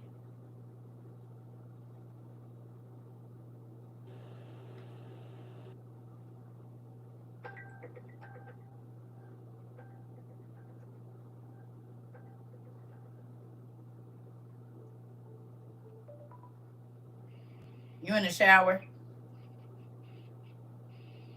How? Yeah, it's my turn to call you while you in the shower. Anyway, can you answer some questions real quick? Sure. How many things that mom has prayed for that they didn't happen?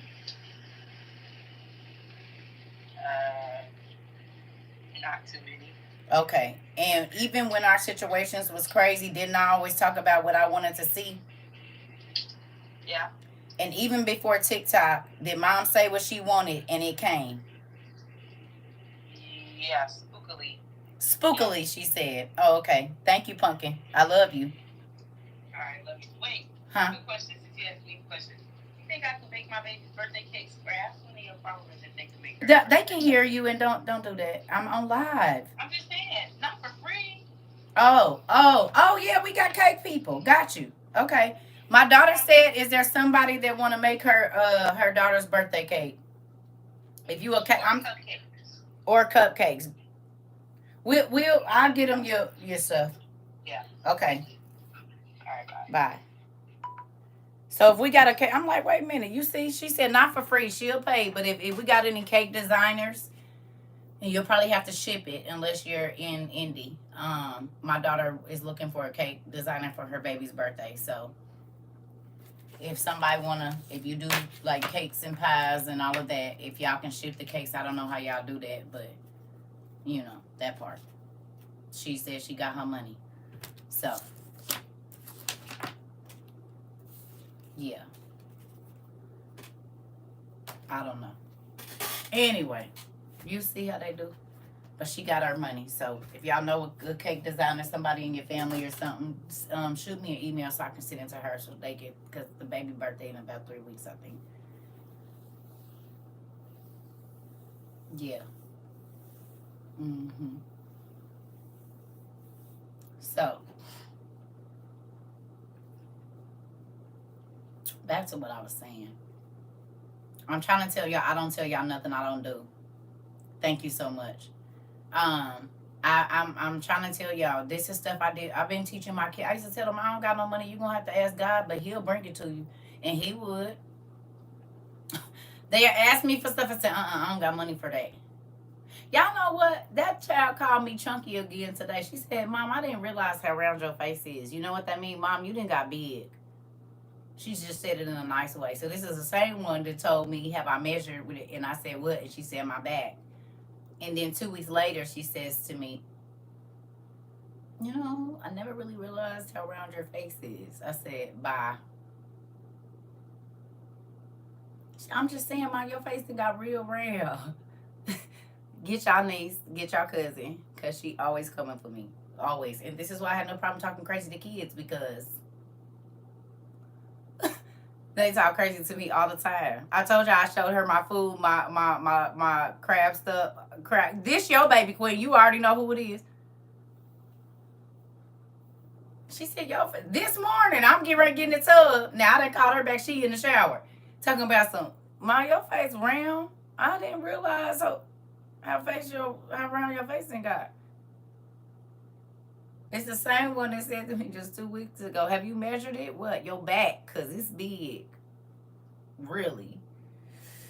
I'm about to hang up on you.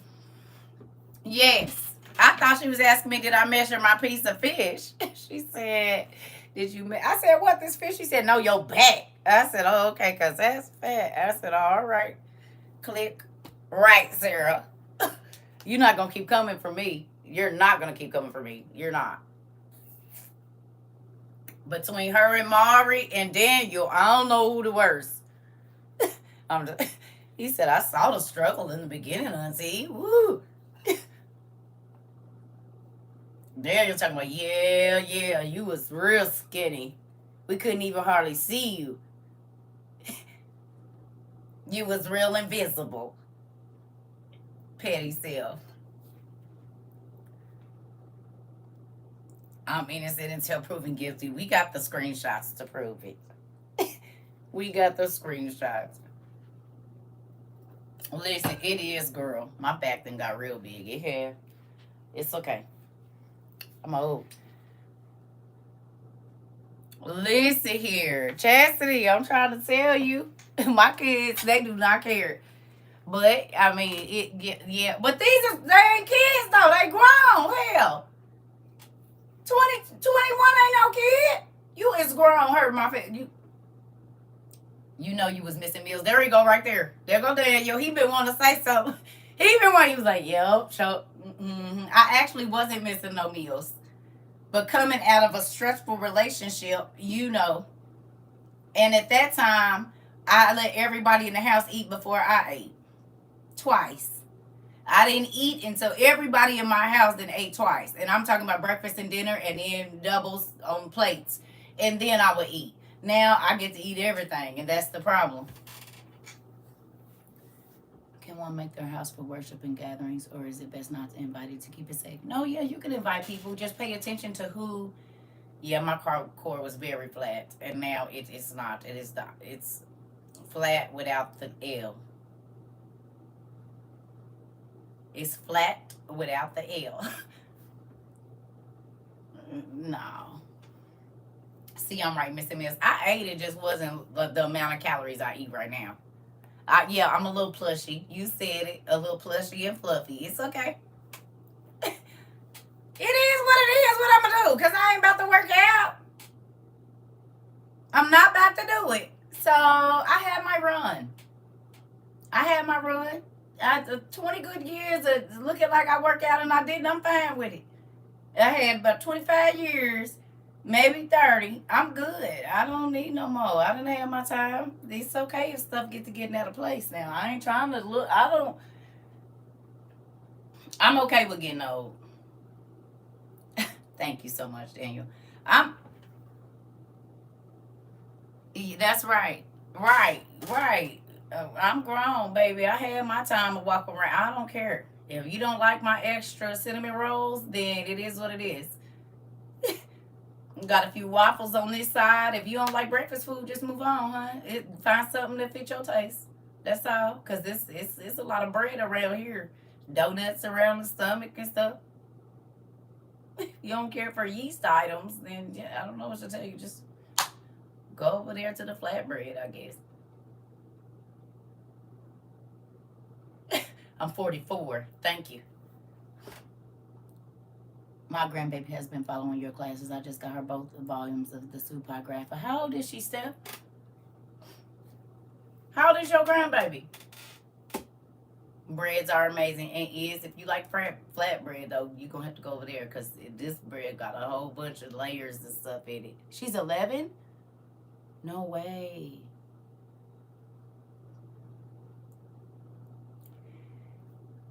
Can you imagine what her understanding level is going to be by the time she 15? I'm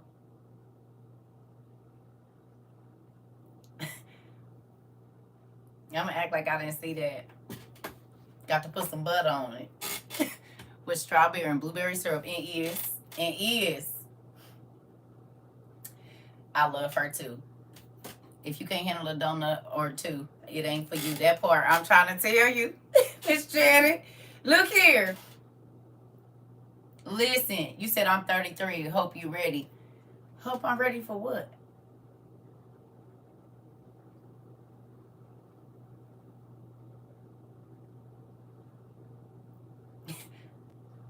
Huh?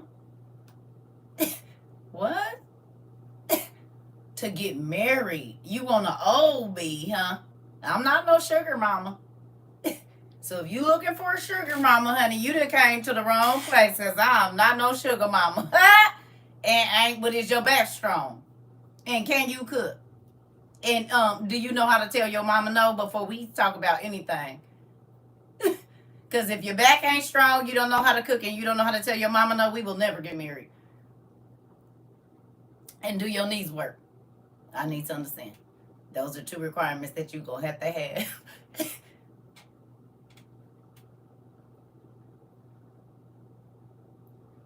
Oh, okay. Because guess what? Miss Janet said, yeah, period. Period. You listen, I'm not settling for nothing. A little extra on you just means something extra warm to hold on to and do. You said go to the corner for 10 minutes. I'm the teacher. I can't. I can't do it. See, y'all want to play. I'm not going to do it. I settled before. I won't be settling this next time around. You going to have to check off some lists, honey. That's why I'm okay being over here by myself. Because guess what? You say I need to put my headsets on. Well, do what you got to do. If you can't tell your mama no, we definitely can't talk. Girl. And that go for women too. That go for women too. Your mama is trying to run your relationship because she ain't happy with her own life.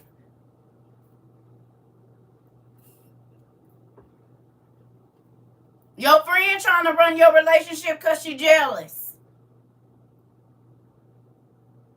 You hear me?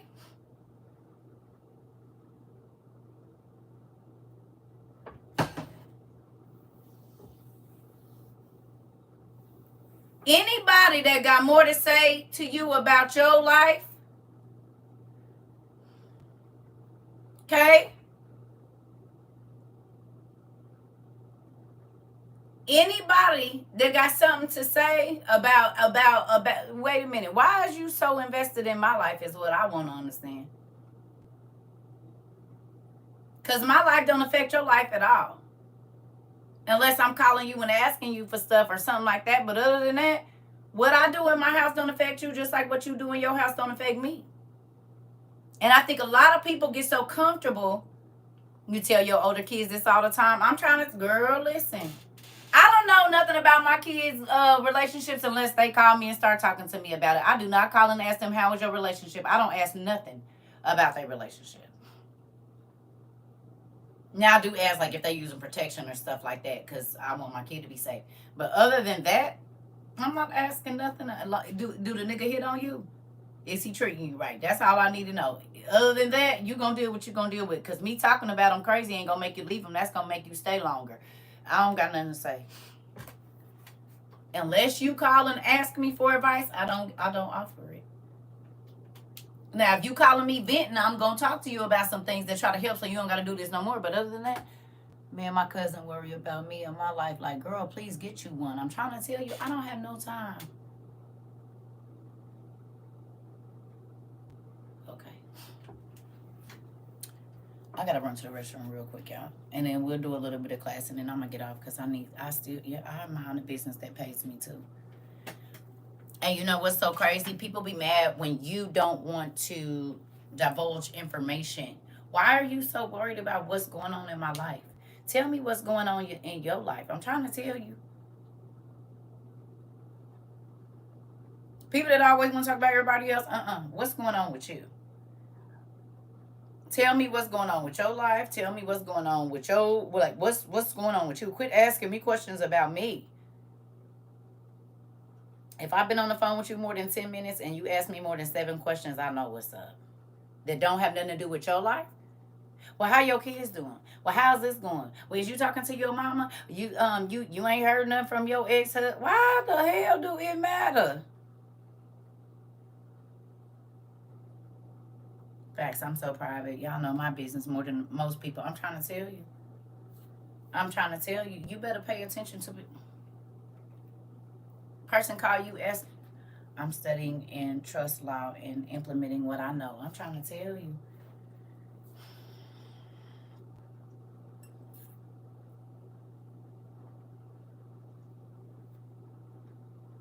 I even stopped talking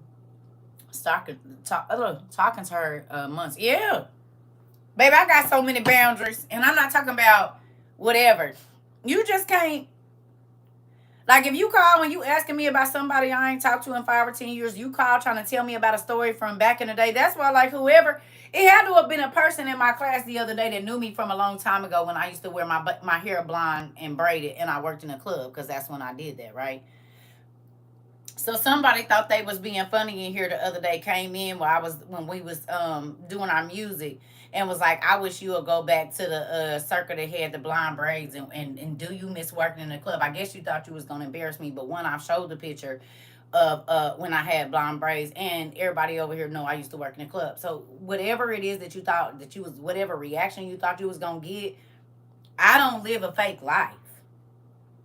And I'm not worried about what nobody used to do, who they are now, because once you rub me the wrong way, I just don't deal with you. And then I thought about this too. Let me say this.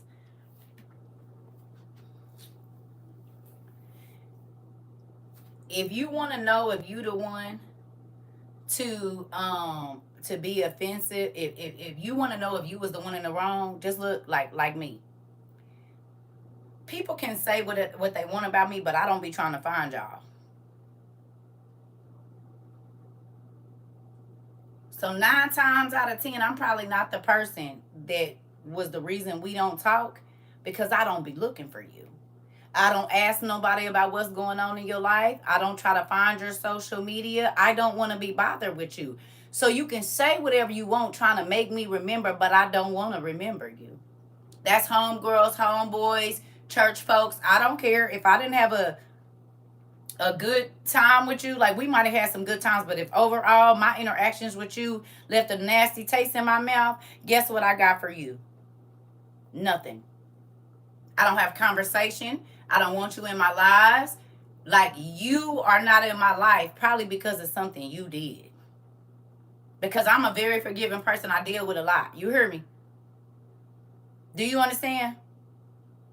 So if you ain't in my life, it's probably for something you did. If you try to get in contact with me and I'm shooing you off, it's because I don't mess with you. And I know you probably ain't changed. I'm not looking for you. I'm not looking. I don't ask people how you are. I don't care. And you can try to remind me of whatever life, but I ain't ashamed. So then there's that. The world knows my business, huh? Because it's my testimony. And that's why people come over here from all different walks of life and they mess with me, because I don't gotta live for other people. I live for me. And if you've known me for a long time, you know I don't care. I'm not a groupie. I don't care what everybody else is doing. I've always been the one to walk on my own. And people follow me. And I'm not trying to be funny, but I've always been in that lane where I'm creating my own lane. I don't care what nobody else is doing. I could be in a room full of people that's powdering their nose and I'm not touching nothing. I could be in a room where folks is popping all the little fizz that you can think of. I ain't touching nothing. I'm not influenced easily. Oh, girl, everybody doing this. What they got to do with me? I'm not stopping you. You do whatever you want to do. I just won't be taking part in it. Well, everybody is doing it, and my name ain't everybody. I've never fit in with everybody. So then I don't have to follow everybody. I'm not doing what you want to do. And I'm not knocking nobody. I'm just saying it don't matter what it is. My homegirls that used to cheat on their dudes and whatever. I'm not messing with that. Girl, you do what you do. But that ain't my life. I'm not a cheater. Now what I will do though is tell you that the nigga that I had already put in my mind just in case you didn't work out will be pulling up here as soon as you get your stuff out. But I'm not going to do nothing until you gone, because I'm not going to cause him no problems, baby, because I like what I see. You hear me? And that used to make people angry. That used to make them mad because, oh yeah, you replaced, whether I'm sleeping with him or dealing with it, whatever it is, you've been replaced and I need you to leave. Oh, I ain't going nowhere. Yeah, you are. Yeah, you going to leave here. You going to get on up out of here. You don't got to call me probably before you get to your car. Back then I had 2 phones, so baby, by the time I'm done, I'll be letting you cuss me out and on the phone with Sprint, changing my other phone number. Quit playing. So when you hang up, or when I hang up, as soon as you try to hit me back, it's going to say this call cannot go through whatever because the number has been changed, baby. I changed my number twice in a day. Back then, here go your $30. Go and hit that number. I have 5 different phone numbers in a month. Let you get to getting on my nerves, and you done caught yourself going to somebody and getting my new number, and now I ain't messing with you because I gotta change. Girl, you tripping. No, when I say I don't want to talk and don't want to see you, that's what I mean. Don't email me. Don't email me nothing. When I tell y'all people try their hardest to go through people to try to get a word to me, I don't want to talk to you. Anytime you gotta go through anybody else, you should know I'm not messing with you. If you over here on my social media and you know I don't mess with you, you weird.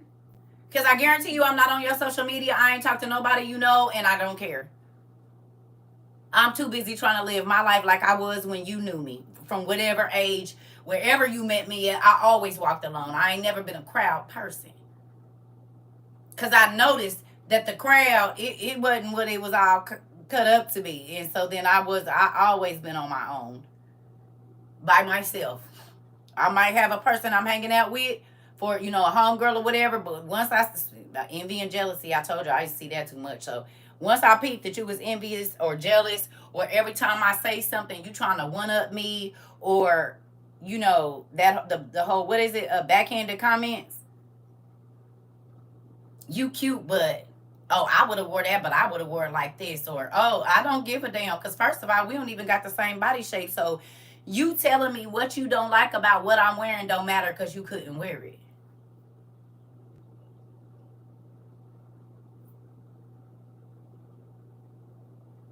And even if you did, it's not going to look like it's going to look on me because I choose for me, not you.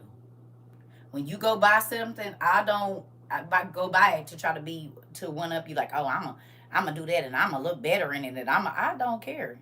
Honey, what's for me is for me. I don't know what y'all, and maybe that's why I always went to the club or wherever I went by myself, because, baby, I don't care. Like, I wasn't a person of, oh, what you about to wear? Why do it matter? I'm just saying, I know how you do, so whatever you gonna wear to make you feel comfortable, because if you try to dress like I dress, you gonna be uncomfortable, because that ain't you. Be you, babe.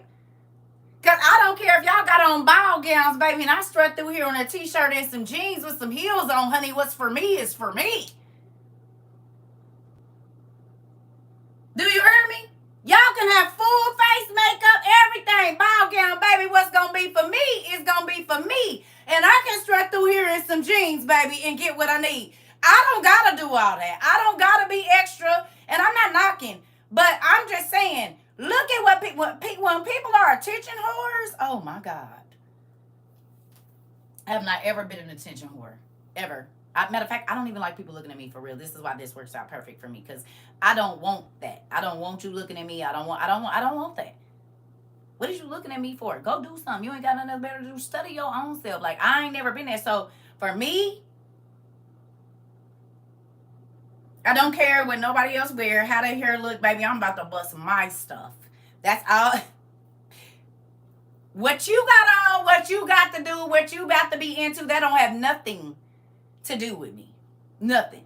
Even when raising my kids. Oh, I wouldn't be feeding my kids this and girl, please, this and that with them kids. You talk to your kids however you want. I'm not talking to my kids. I'm not calling them stupid, dumb MFs and get your dumb A out of here and don't make me F you up and get your... I didn't talk to my kids like that. And you know what? My kids don't talk to me like that.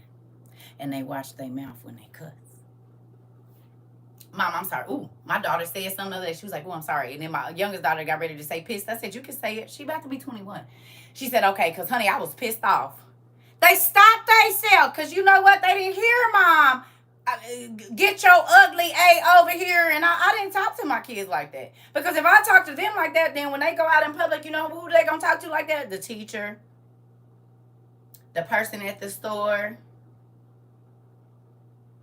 The principal, and then guess what that's about to do? Make my life hard, because I got a disrespectful child. So now I'm gonna have to be getting calls at work. I'm not about to make my life hard. That make your life hard because they can't talk to normal people the way that you talk to them, and so then they're gonna be in trouble. And you gonna have to keep getting calls to the school. You don't do, when you let your kids be hellions, you set up your own self for 15 years of failure while they're in school. I got very few calls from the principals and teachers, unless my kids was like talking in class or not doing their homework. Other than that, what? I'll kick your... Don't play with me. Do not embarrass me at this school or I'm going to embarrass you. And my daughter just told a story about how that teacher called me in the midst of her clowning. And baby, I waited till she was walking through the hall. It was passing period. Well, if I'm going to be embarrassed at school, you going to be embarrassed at school. And I was standing right there in the hallway when she came out her class like this. I said, come here. Everybody looking like, ooh. I said, come on. Come on. She started to say, I said, come here now.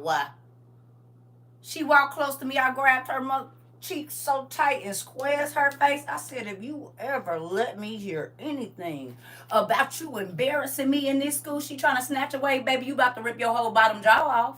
Trying to get out of this grip. You hear me? Tears running down her face and everything. I said, if I'm going to be embarrassed, baby, you going to be embarrassed. We all going to be embarrassed. Get up here and clown again and see what happened. Don't play with me. Go get in the car. I think she was in the 8th grade. Bigger than me, everything. I don't care. I'll wear your ass out. We can throw hands or whatever you need to buck if you must. But one thing you ain't going to get in here and do is act like I didn't walk to the store in the cold and do all of the things that I did, put all my dreams on hold to make sure you can see yours. I wish you would get in here act like you ain't get fuck. You better F them little hoes over there. They ain't got no guidance and they mad because you know they know you got a mama that care, baby. You talk to them about how you talk to your mom and she said this and she said that. They jealous of you. You better act like you got some sense.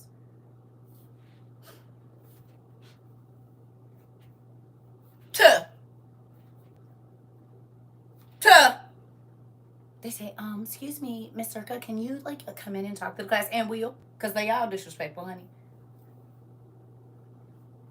And will. What kid you need me to check? And will.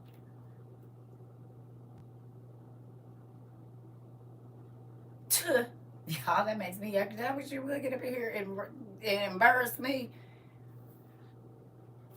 I did not defend my kids to the teachers when I knew they was wrong. Yep, whatever you want to do is fine. Now, if the teacher was wrong, oh, I got that same energy for you that I just had for that girl. But if I didn't do that,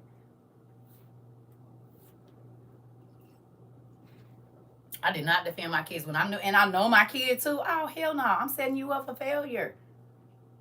I'm setting you up for failure if I agree with you and I know you wrong.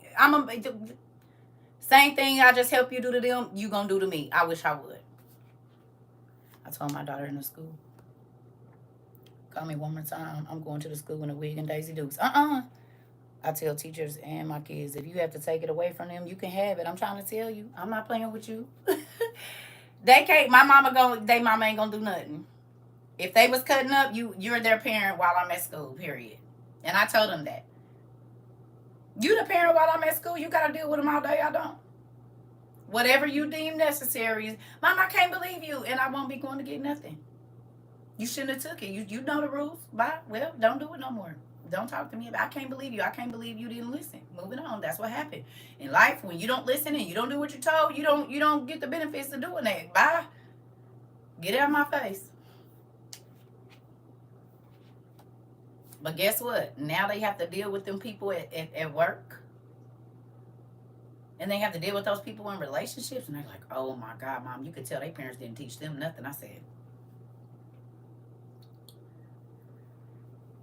they was cute in school though. They was fly. But they ain't got not damn social skill. Don't know how to talk to people, rude and disrespectful. Really, you make people disgusted when they see you.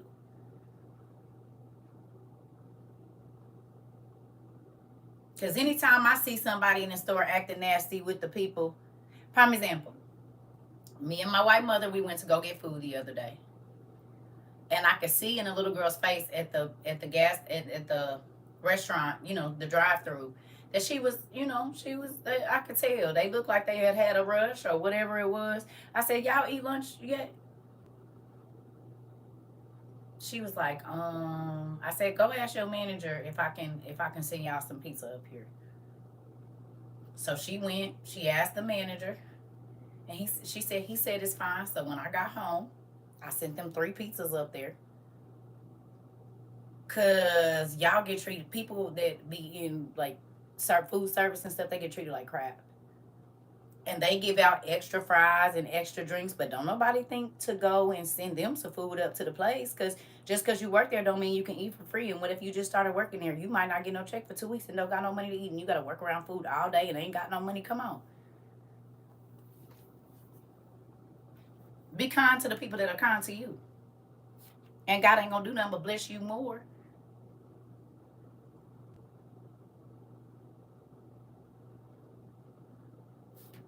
I always try to bless the people that bless me. You treat me good, even in like Dollar Tree. When I used to go in there, depending on how the person, especially if they got lines to the back of the line, I take $10 out when I'm checking out and say, here, go get you some lunch.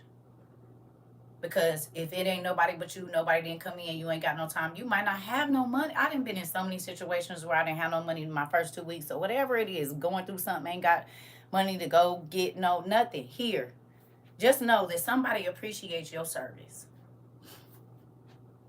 I'll tell you something else that's real crazy. When I was with my ex-husband, and this is good. When I was with my ex-husband, okay,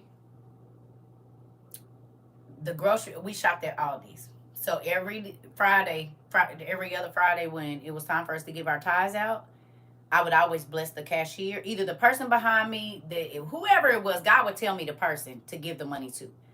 But when I would go to this Aldi's, and everybody in there pretty much knew me, but most times I would give my tithes to the person that was working at the Aldi's. Like whoever checked me out, I already have it in my pocket, and sometimes his tithes was $450, Sonny. So I might divide it up into 2 people or whatever. And I remember this one young lady, she said, you don't even know. I was trying to figure out how I was going to get, she had 2 twins. They was like 5 or 6 to kindergarten. She was like, I was sitting here trying to figure out how I was going to get their school stuff, how I was going to get their school clothes. They need school supply and everything. This baby broke down crying on me. She broke down crying on me, and she was like, you don't even know what you just did. But she was always so sweet to me. When I went in the store, always smile, always nice. And I'm not, and this was way before TikTok, because I ain't married no more. This was way before TikTok.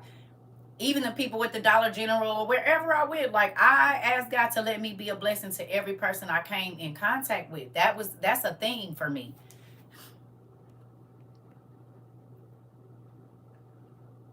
He said, sure do. I used to work the drive-through in high school, and people are so rude. My daughter works at a grocery store, and she will buy people's groceries. She always gets blessed with lunch or tips. I'm trying to tell you. Ooh, they don't know. And, oh, so let me tell y'all. Y'all niece shop at that same grocery store, and the cashiers that used to work there don't work there no more. Do y'all know somebody bought my daughter's groceries and turn around, and people, every time they go in there,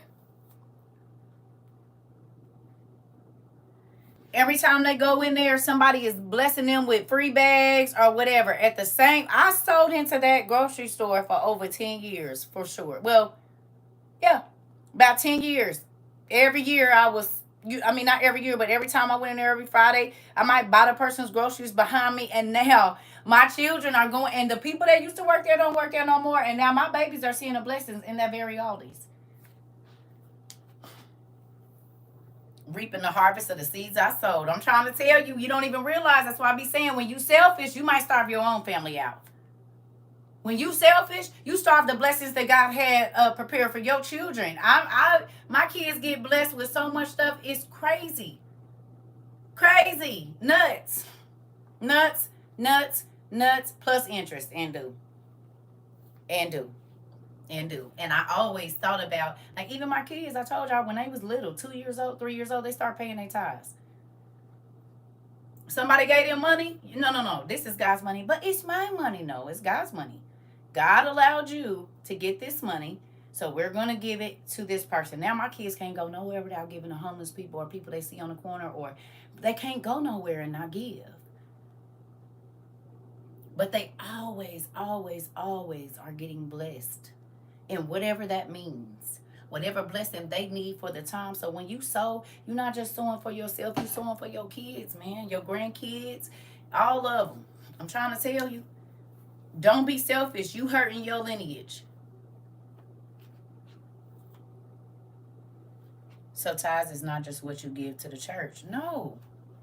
Do you know what, baby? Alms is for the homeless, the fatherless, the people in prison, all the people that the church looked down on, basically. Oh, we ain't giving them nothing. They probably on drugs. Yeah, those are the people you're supposed to give the money to. The lady with all the kids and no baby daddies, that's who's supposed to get the alms, because she can't pay her rent because she ain't got no husband over there. She ain't got no help.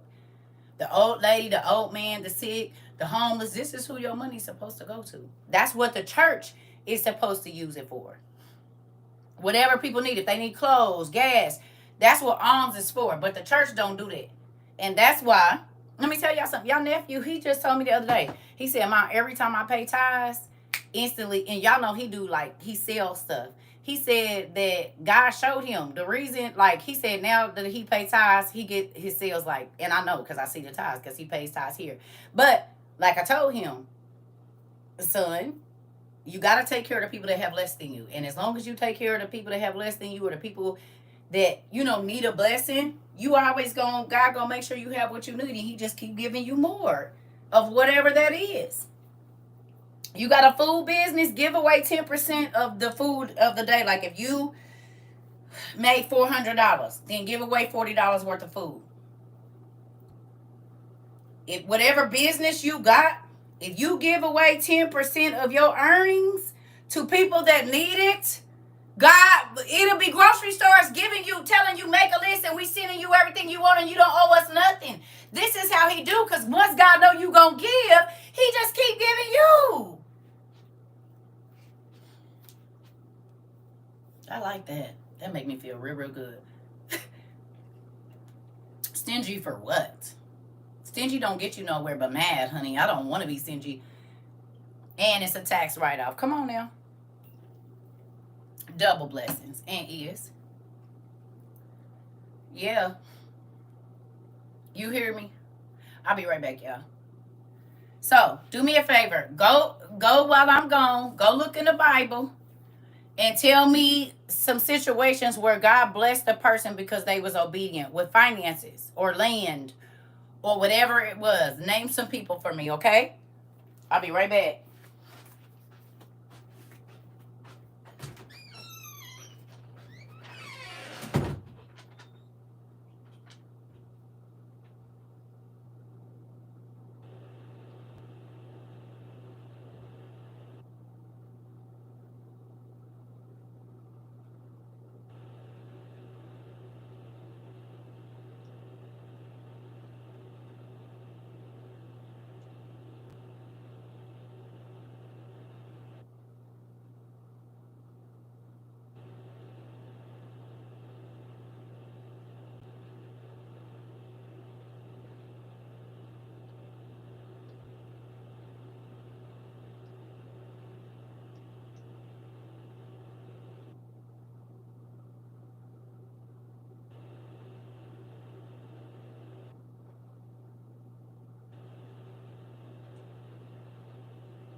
Ooh, excuse me, y'all. Y'all know I be having a lot of liquid. When Peter was fishing. Okay. So this is the thing, family. You said your kids have the ability to spot demons in disguise. Can they spot angels? Yeah, my son, we was just talking about that. hmm My kids have my spiritual gifts and abilities.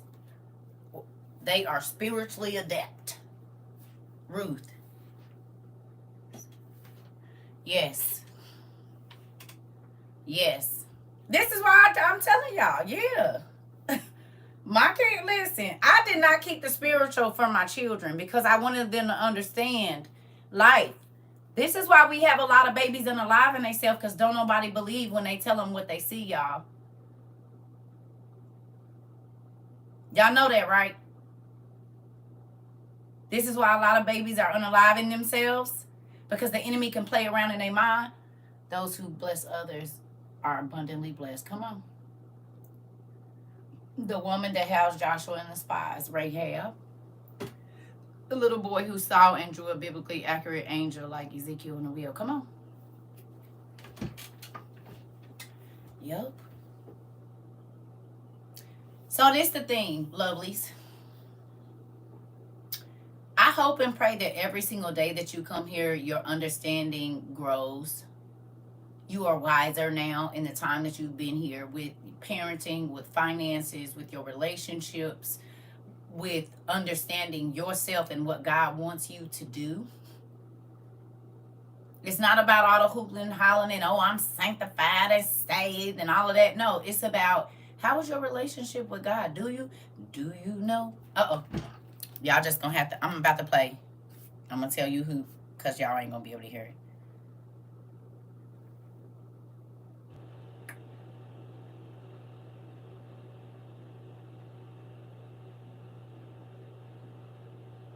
Come on.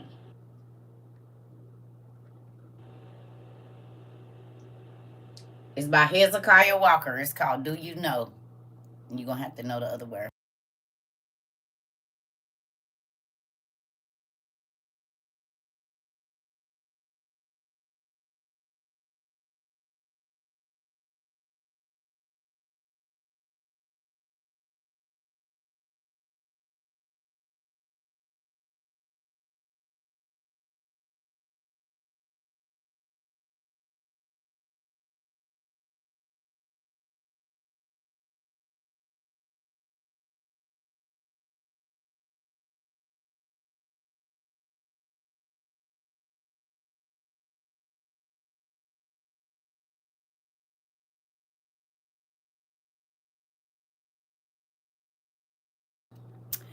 2 songs I want y'all to listen to today. Yes, the extended version by Shekinah Glory.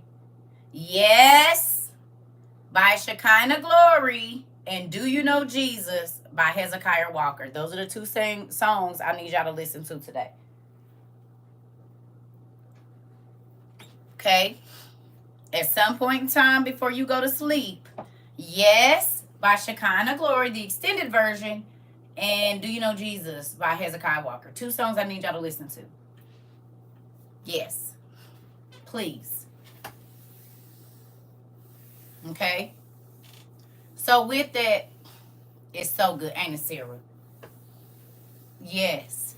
I need y'all to listen to both of those songs today. And then journal about how that song, what you think about when you listen. If you're not at work, I prefer you do it when you can work, journal.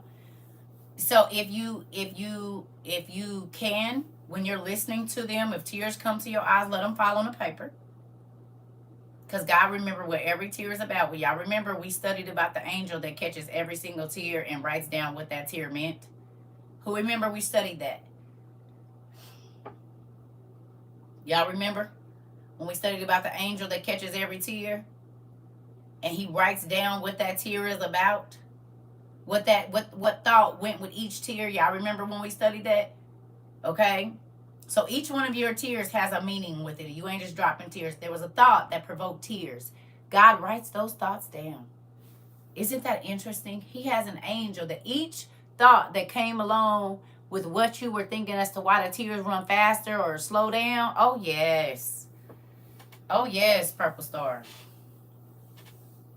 Yeah, there's an angel that writes down. There's an angel that writes down every single tear, the meaning of every single tear that you drop. That's when we were studying tear, y'all. And no, I don't know what class it is. What number of class are we on? Can somebody tell me what number? Is we on our 1,000th class yet, or we got like 2 more? That's when we studied the chemical makeup of tears, remember? It was when we were studying the chemical makeup of tears, y'all. The chemical compounds of tears. 1001? Oh, we missed it! Damn it. We at 1K. All right, we gotta do it. Come over here, y'all.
of y'all muted. Y'all know we can't play music over here. Ooh. Ah. I got one more, so y'all better come over here. Hold on.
It's still what's in the middle of that rubber band, no matter how big or how little, it's still valuable. So we didn't have some rubber band banks. We didn't grew and shrunk and grew. But the information on the inside of that rubber band, baby, what you done said. We had our 1000th class. That's why I ain't been working. I've been tired. Boy, yo. Listen here, y'all. Ah! Cool. So exciting. Like, oh my God, like, they made it to, like, 1,000 classes. Like, I didn't think she was going to last, like, 3 months. You know?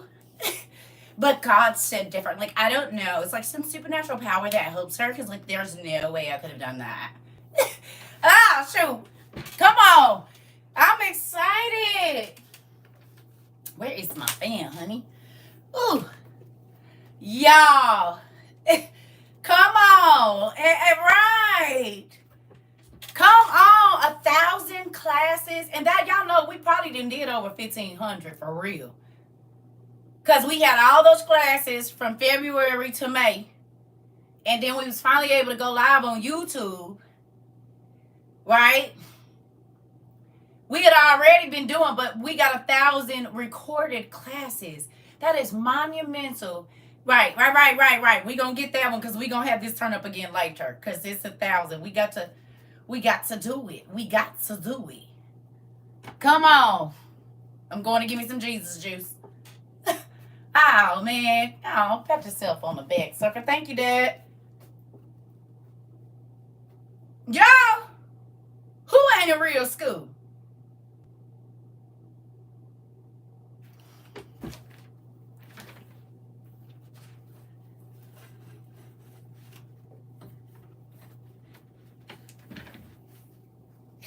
We teach philanthropy over here, science, math, psychology, physiology, abnormal psychology, parenting, life skills, sociology, biology.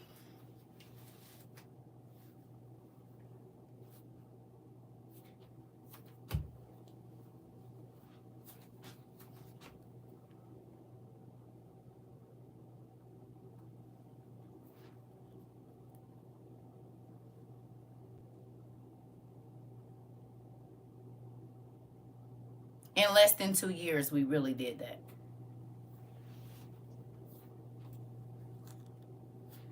And see, now we outside International University. Because we got students all over the globe. And they tune in.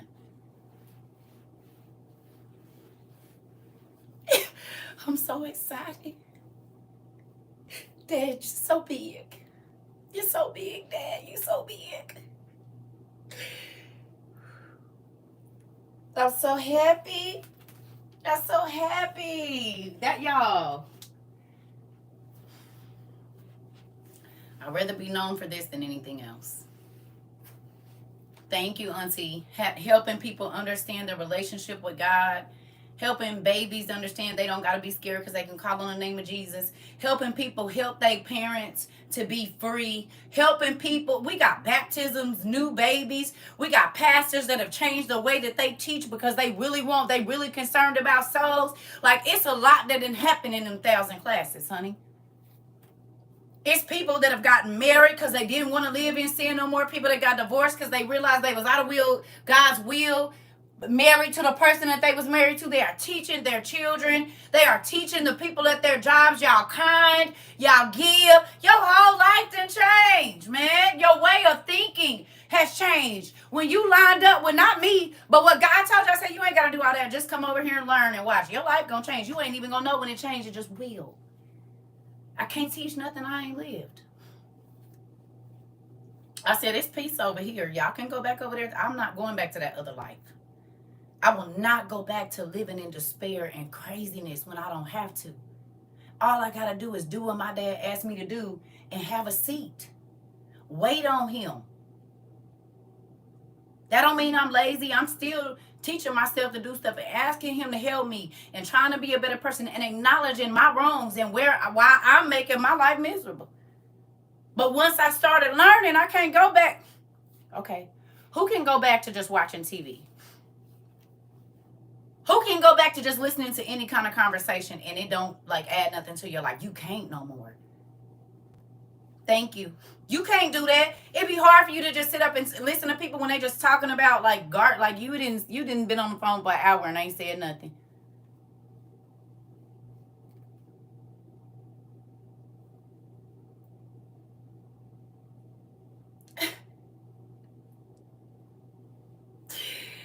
Girl, I'm not about to sit up on this phone with you and listen to BS when I could be reading me a book or watching a TV show that's actually about everything I read and learning something and God confirming what I read was real. This is a waste of my time. Hey, bro, look, I know we used to chop it up like that, but that ain't what I'm on. Like, y'all want to talk about something else? Because that stuff ain't about to do nothing but get us in trouble. But look, if you look right here, this what you're going through right here, bro. You need to pay attention. You keep choosing the wrong chick because... Now, I want us to read something. And this goes for men and women too. But let me tell you, people say, oh, everything ain't in the Bible. Well, not in the KJV, but the biblical books. Yes, though. It is, actually.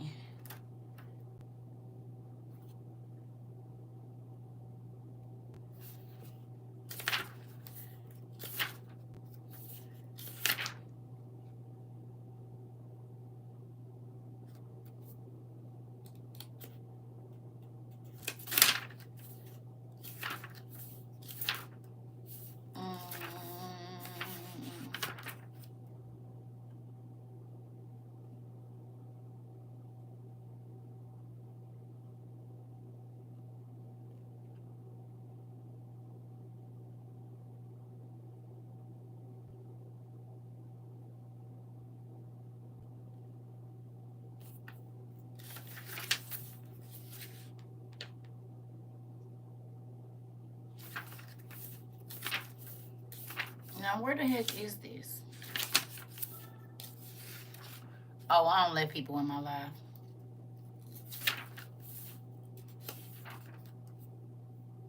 Oh, here it is. 784.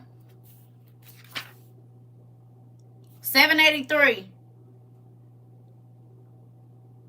We read this already, but I want us to read a little bit of it again. 783 at the bottom. And then we're going to flip to another page. And then I'm going to go. Book 1. Book 1.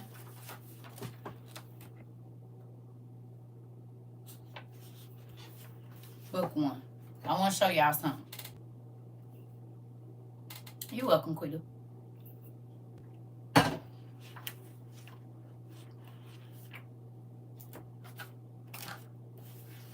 Look here. I'm so excited.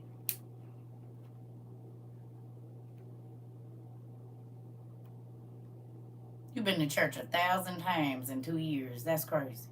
It ain't church, but you know what I'm saying. You didn't study the Bible. More than that, but if you've been here pretty much for every class or you went back, and you watched every class, you did 1,000 church services, study services. Ain't that crazy? More hours than you would do. You would need to get 3 PhDs. You could have had 3 PhDs in the amount of time that you watched us on YouTube or TikTok. Hours and hours and hours and hours. Because we did the math on how many credit hours you need for a PhD, and we didn't do like 3 times that. If you go per credit hour. Because I think you only need, 256 credit hours or something like that, 200 and something credit hours to have a PhD. We did that in the first 3 months of studying. 6. I give it 6. You could have had several PhDs in the time that you spent over here learning. And you got all them books, so you can't say you can't do it. Because you didn't learn all the subjects over here. Studied ancient history, politics, science, math, astrology, astronomy, paleontology, oceanology, all bio, this and that. Y'all done went, we started, remember we was looking up particles, law, we studied that, everything.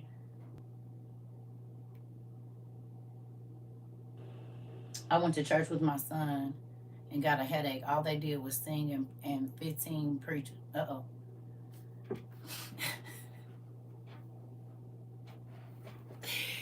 Now y'all see why I be like, I can't. The theatrics of it all.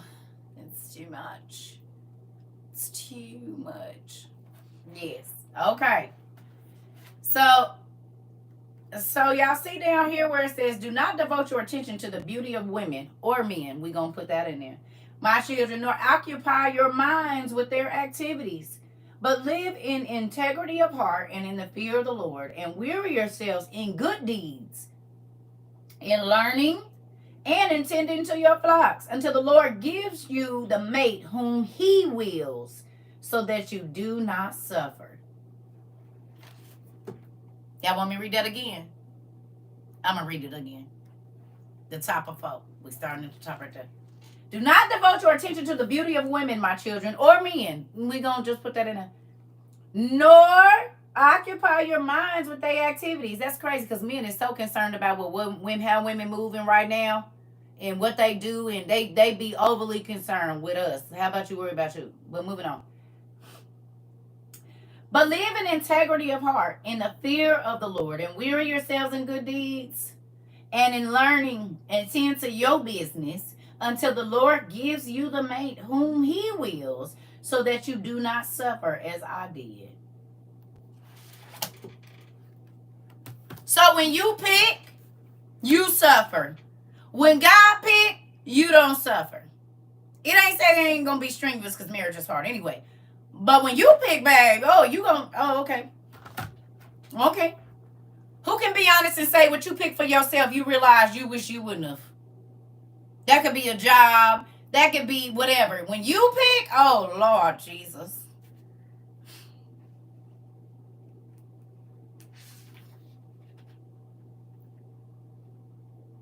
Okay. Okay. Okay. Turn to 784.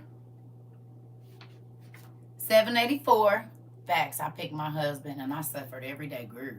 Uh-oh. Hold on. Wait a minute. Now turn to 784 at the top. And in the second line there, it says, for the Egyptian woman did many things to him, summoned magicians and brought potions for him, but his soul's deliberation rejected evil desire. For this reason, the God of our fathers rescued him from every visible or hidden death. For if promiscuity does not triumph over your reason, neither can Beliar conquer you. So the moment that you let your sexual desires overtake your life, Beliar, the spirit of the devil, has control over you.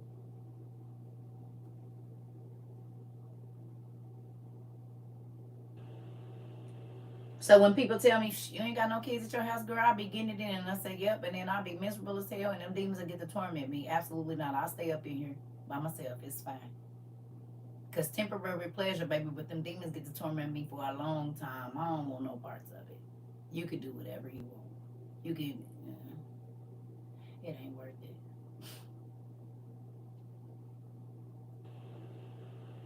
Especially not with how people be off in a rocker too. A person being unalived you. No. It's somebody else will do it.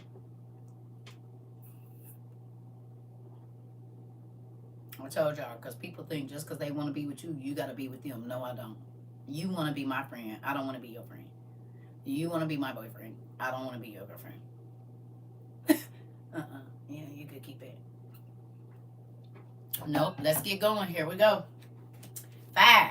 It says, for women are evil, my children, and by reason of their lacking authority or power over a man, they scheme treacherously how they might entice him to themselves by means of their looks. Y'all remember my poem? What kind of oil should I use to protect my home? I use olive oil extra EVOO. But whatever God, he can use whatever you got, but I use extra virgin olive oil. So you said chicks get dressed up to go entice men. And I was talking with y'all niece about this. She said, Mom, think about it. This is like going to the club. And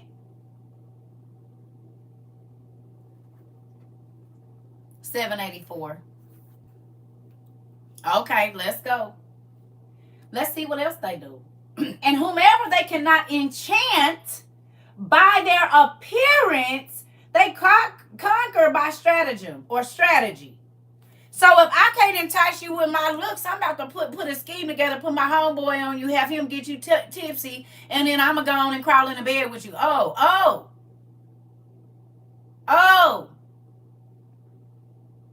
Or I'm going to get you caught up in a scandal. Lie.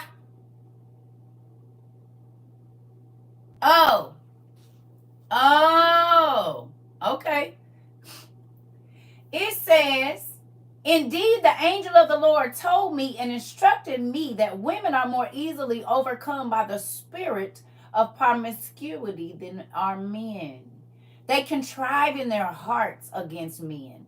Then by decking themselves out, they lead men's mind astray. By a look, they implant their poison, and finally, in the act itself, they take them captive. For a woman is not able to coerce a man overtly, but by a harlot's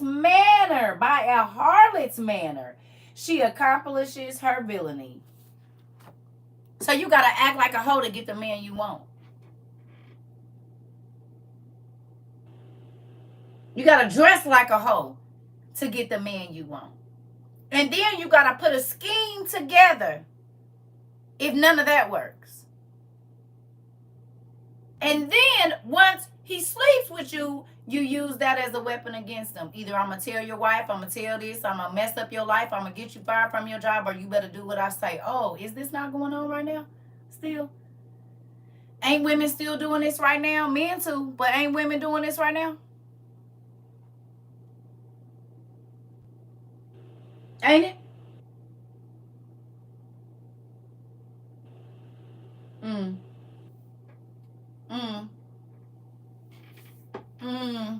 Oh, don't make me expose you. So they great-great-grandmamas was moving way back then, slipping stuff in dudes' drinks so they don't remember. That's what the Memphis woman was trying to do to Joseph. Y'all don't remember? She had the love potion made and put it in his food. He said, I'm going to drink it, but I'm about to show you the power that God got over your spells. It's in here. Enchanting folks, putting them under your spell. What they say in, what's the name? I put a spell on you and now you mine.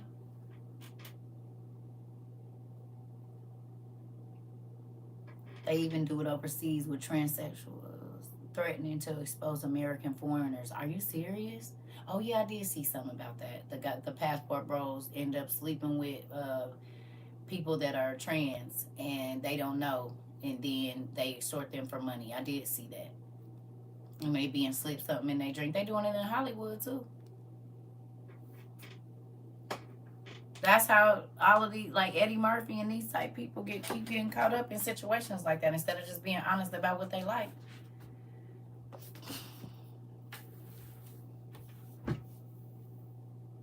And that's why, that's why I got on here and told y'all all my business. Cause expose me for what? You can't expose me if I tell it myself.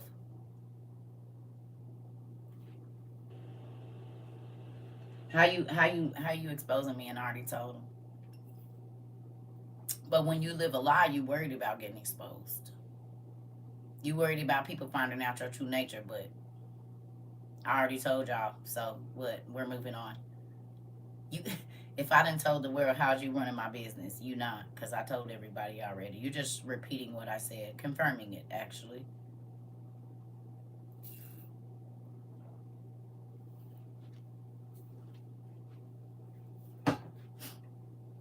But thank you for telling my story, groupie.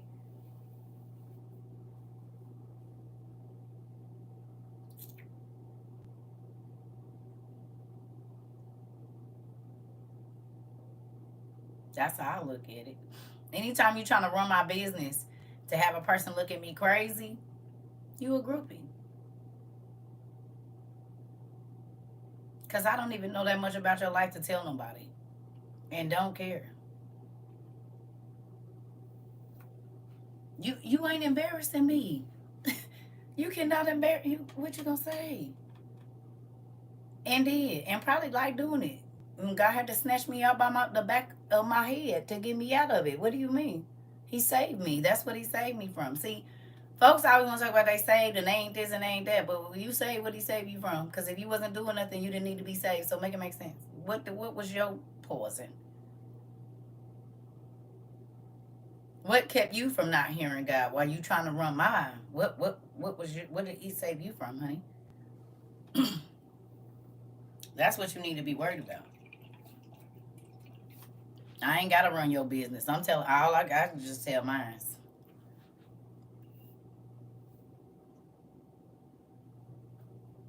I don't need to tell nobody else's business. I got my own. Hey. So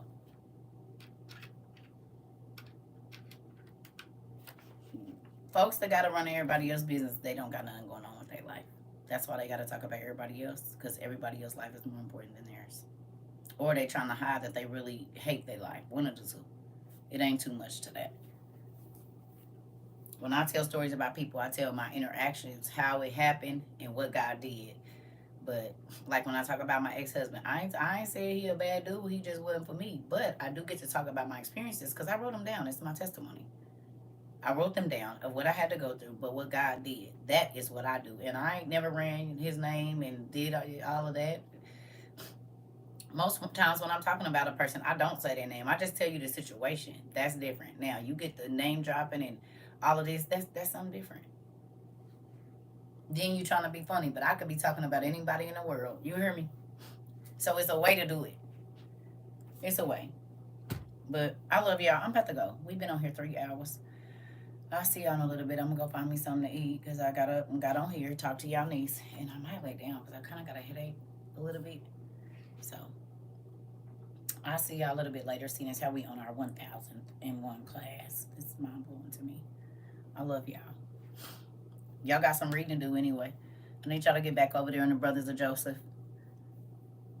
Thank you. I need y'all to get back in the Brothers of Joseph. Okay? Y'all go back over there to the 12 patriarchs and dissect that. You hear me? I don't care which brother you read, but take your time, look up the spirits, what the spirit of error is, the spirit of blindness, the spirit of blah, blah, blah. Because that is what when you go and you read in the Testament, the 12 patriarchs, y'all know those are a lot of the spirits that we are seeing in evil, right? Y'all realize that? More of what we read in the 12 patriarchs is in there than it, I believe, was in Testament. It's all the spirits, but about how it make you act and what it make you do and how you start to move. That's all the 12 patriarchs, y'all. Excuse me. Okay? Y'all hear me? Love you too. Y'all hear me? Okay? The 12 patriarchs, you should almost be reading that as you are watching this show, because you'll be to see if you can kind of see what spirit is working where. Okay? Don't forget, we should be getting close to our last week in doing something new every week too. Trying one thing new a week. Because I'm interested to see what are your 7 things that you did in the last 7 weeks that was new that you never did before, that you tried, or food or whatever. Don't tell me now. But we're getting close to that. So I'd like to know what 7, hopefully you wrote down the things that you did. The 7 new things that you had never done before, or that you tried, or whatever. Yeah.